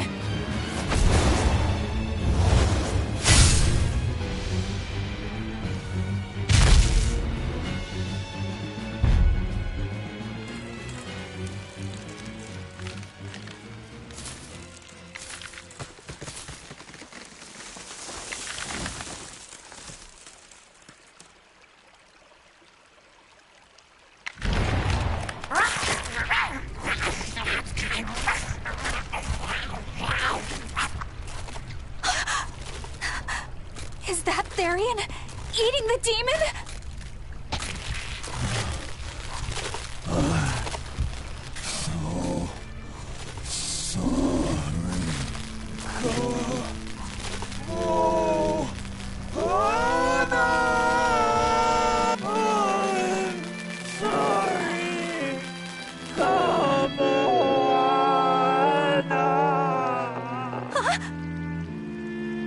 The Therian!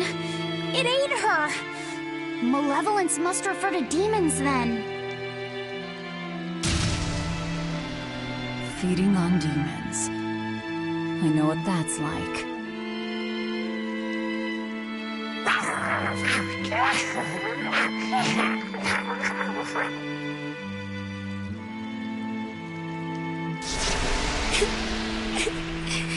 Mommy. Look! It turned into a little girl! Is that Kamoana? Mommy, why? Why did you leave me all alone? Did I do something wrong? Was I too weak? I'm sorry, Mommy. I'm sorry. No, this can't be happening. I tried so hard to be strong for you, Mommy. The man from the Abbey made me strong. So please, Mommy, please come back. The Abbey made her strong? By turning her into a Therian? Jeez, those Abbey jokers really get off on this sacrifice stuff, don't they? I can't believe it. That woman, she was trying to save her own daughter. Mommy! Mommy! I miss you. Mommy! Dying, unable to save her daughter, all she could do was offer herself to feed her hungry child. No, this is my fault! So, should we bring her with us? Someone like her will only slow us down. That Therian isn't going anywhere.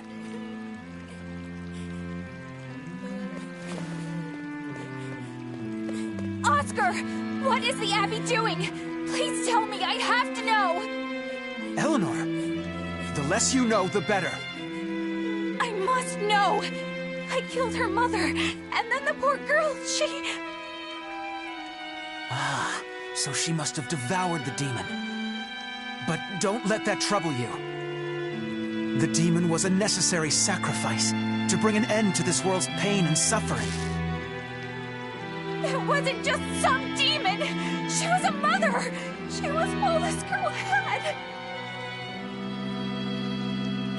Her one and only mother. Be that as it may, those who possess strong wings must...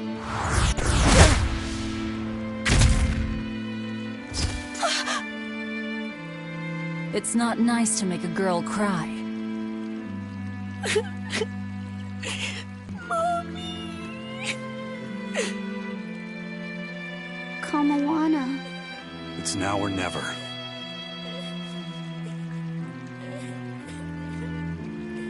Out of the way, Laphicet. Wait!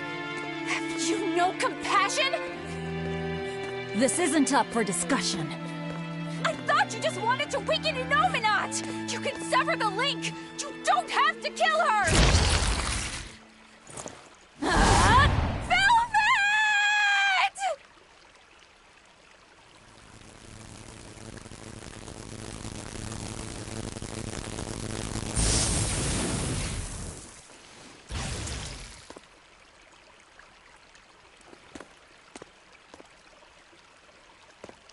Oh, someone's had a change of heart. Apparently, a woman's tears truly do have frightening power. I'm just curious about something Grimoire said. I can always kill this one later. If we're taking her with us, we'd better grab her and go. No sense lingering in the enemy's territory. Hey, Kamoana. My name's Laphicet. Do you want to come with me and my friends and get out of here? Where's my mommy? I'll be lonely without her. You're not alone, sweetie. I promise. Even if she's far away, your mother will always be looking over you. How do you know? Because that's what my mother does for me, too.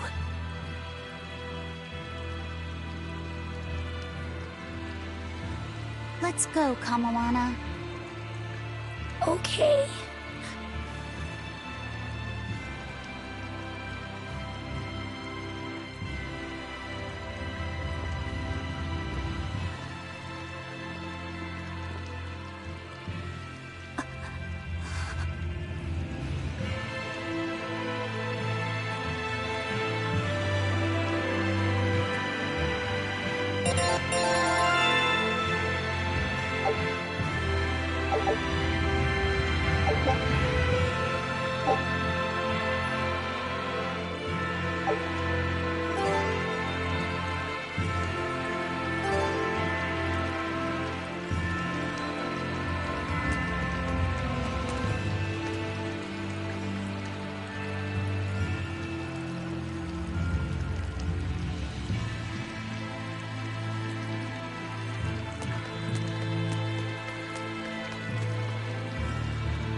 Good.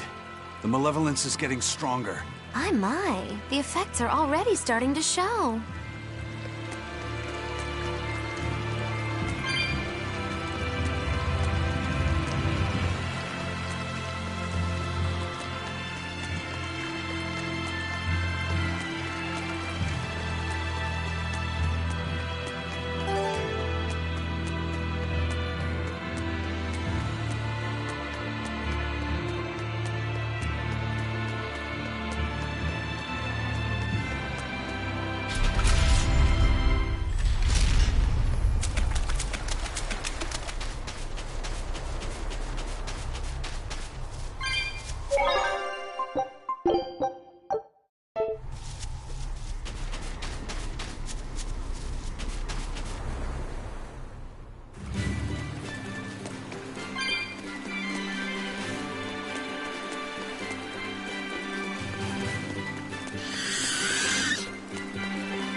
Grim, what's up? Did you come to share something else you found in that book? Not quite. I'm afraid the malevolence has grown too dense for me to hole up at the inn reading. Malevolence?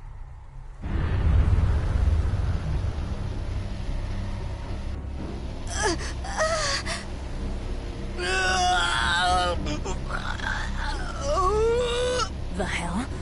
What's that coming out of their bodies? Malevolence. They're all hitting their limits.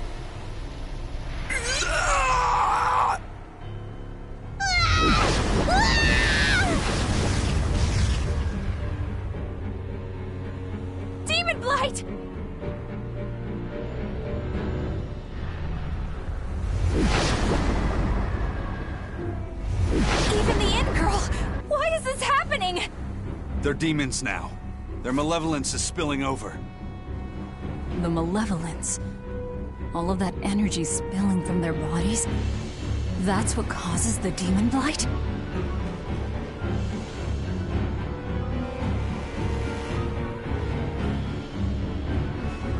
Do you know what demon blight really is? What demons are?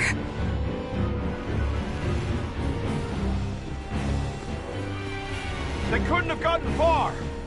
Track them down at all costs. We'll talk later.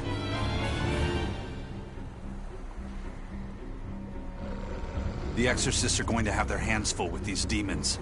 Let's get back to the ship while we can.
Victory is ours.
Where's my mom? Kamoana, your mother is still far away.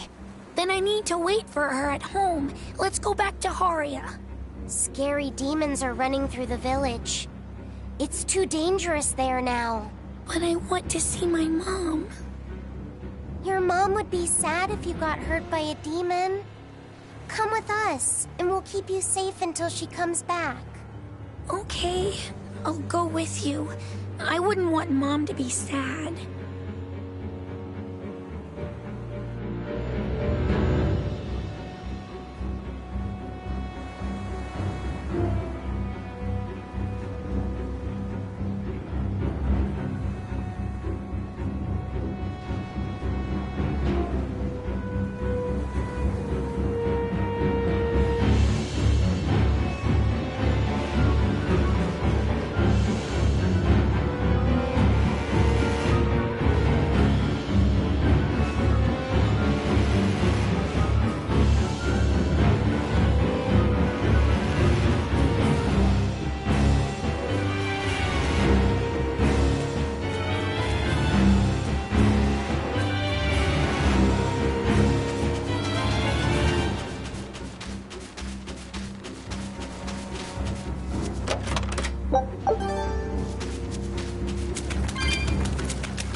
All right.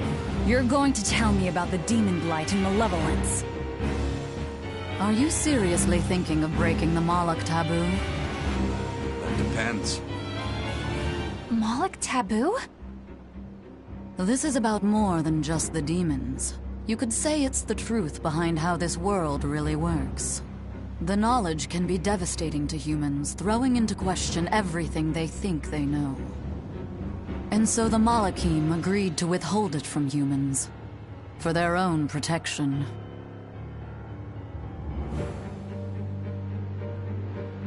Do you still want to know? It's not like I'm a human anymore. I can't keep lying to myself. I can't go on unless I know the truth. You asked for it.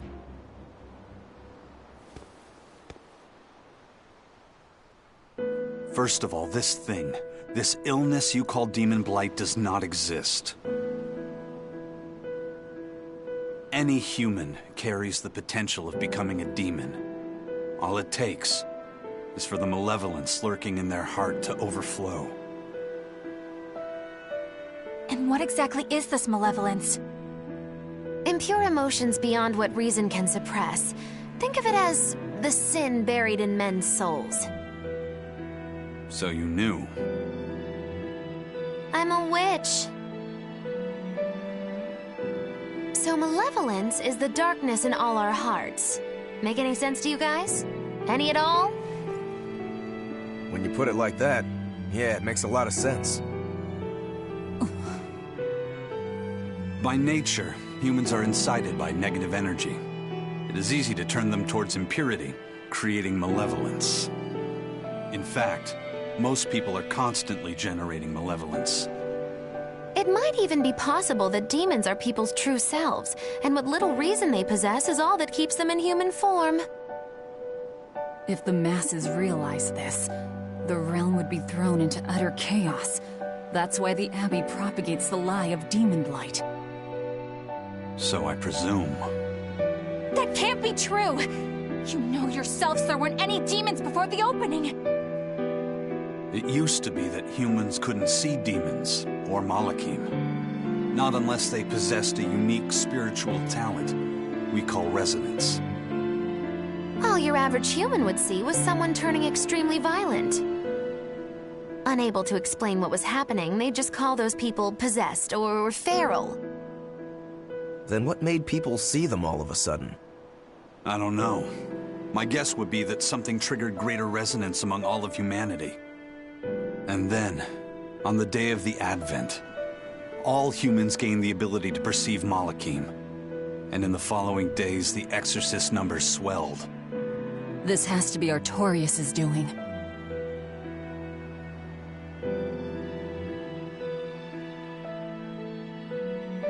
But if there's no sickness, why would an entire village turn into demons at the same time? 8-headed is the lord of the land, with 7 mouths to devour malevolence. Humans produce malevolence, which Therians consume and transmit to Innominat. But when we removed Kamawana from the Earth Pulse point... Clever boy. That's right. With no Therian to absorb their malevolence, the villagers could no longer contain it. So you're saying it's all my fault?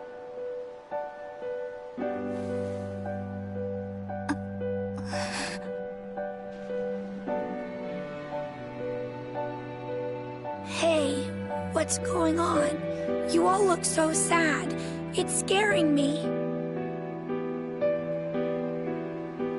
On the other hand, at least now we know we can trust the contents of that ancient book. We tear the Therians away from their Earth Pulse points. Innominat's power will wane, and will prevent this awakening. But if we take away the Therians, then more and more humans will turn into demons. It's the only way to kill Artorias. Ooh, the knives come out. So even the truth won't stop you. Very well.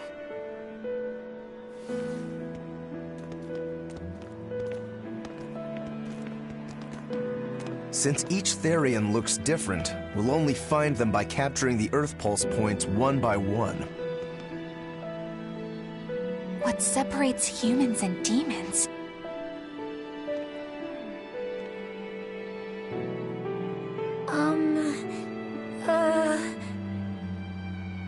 That's Eleanor. Cheer up, Eleanor. Your mommy's looking over you too, you know.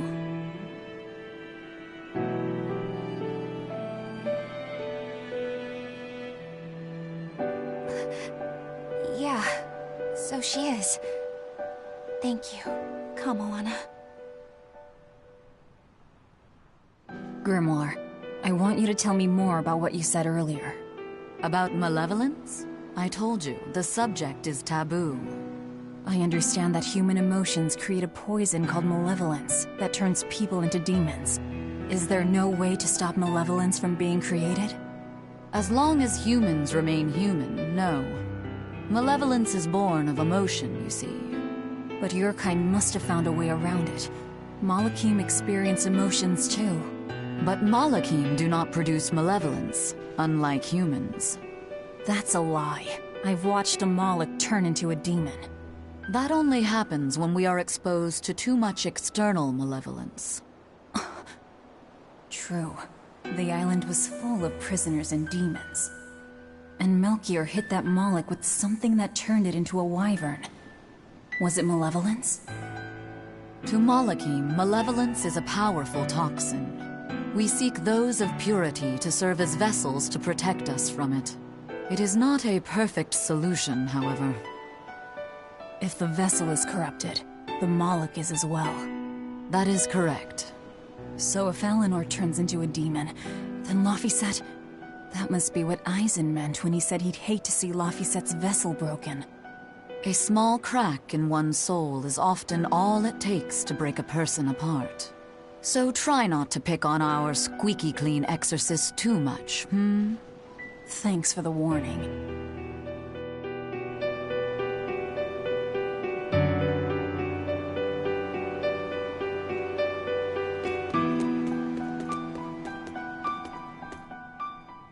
So I rescued this poacher who'd run away from one of those Class 4 islands, right? She mentioned something about being hired by some chef to go hunt a rare wolf on the island. But she didn't see a single blasted critter on that island, let alone any rare wolf. Place was empty. Then why did she run away? Even though she never saw nothing, she kept hearing some beast howling round the island. Freaked her right out, I tell ya. When she got back to her boat, her food had been pilfered, and her ship was scratched up to hell.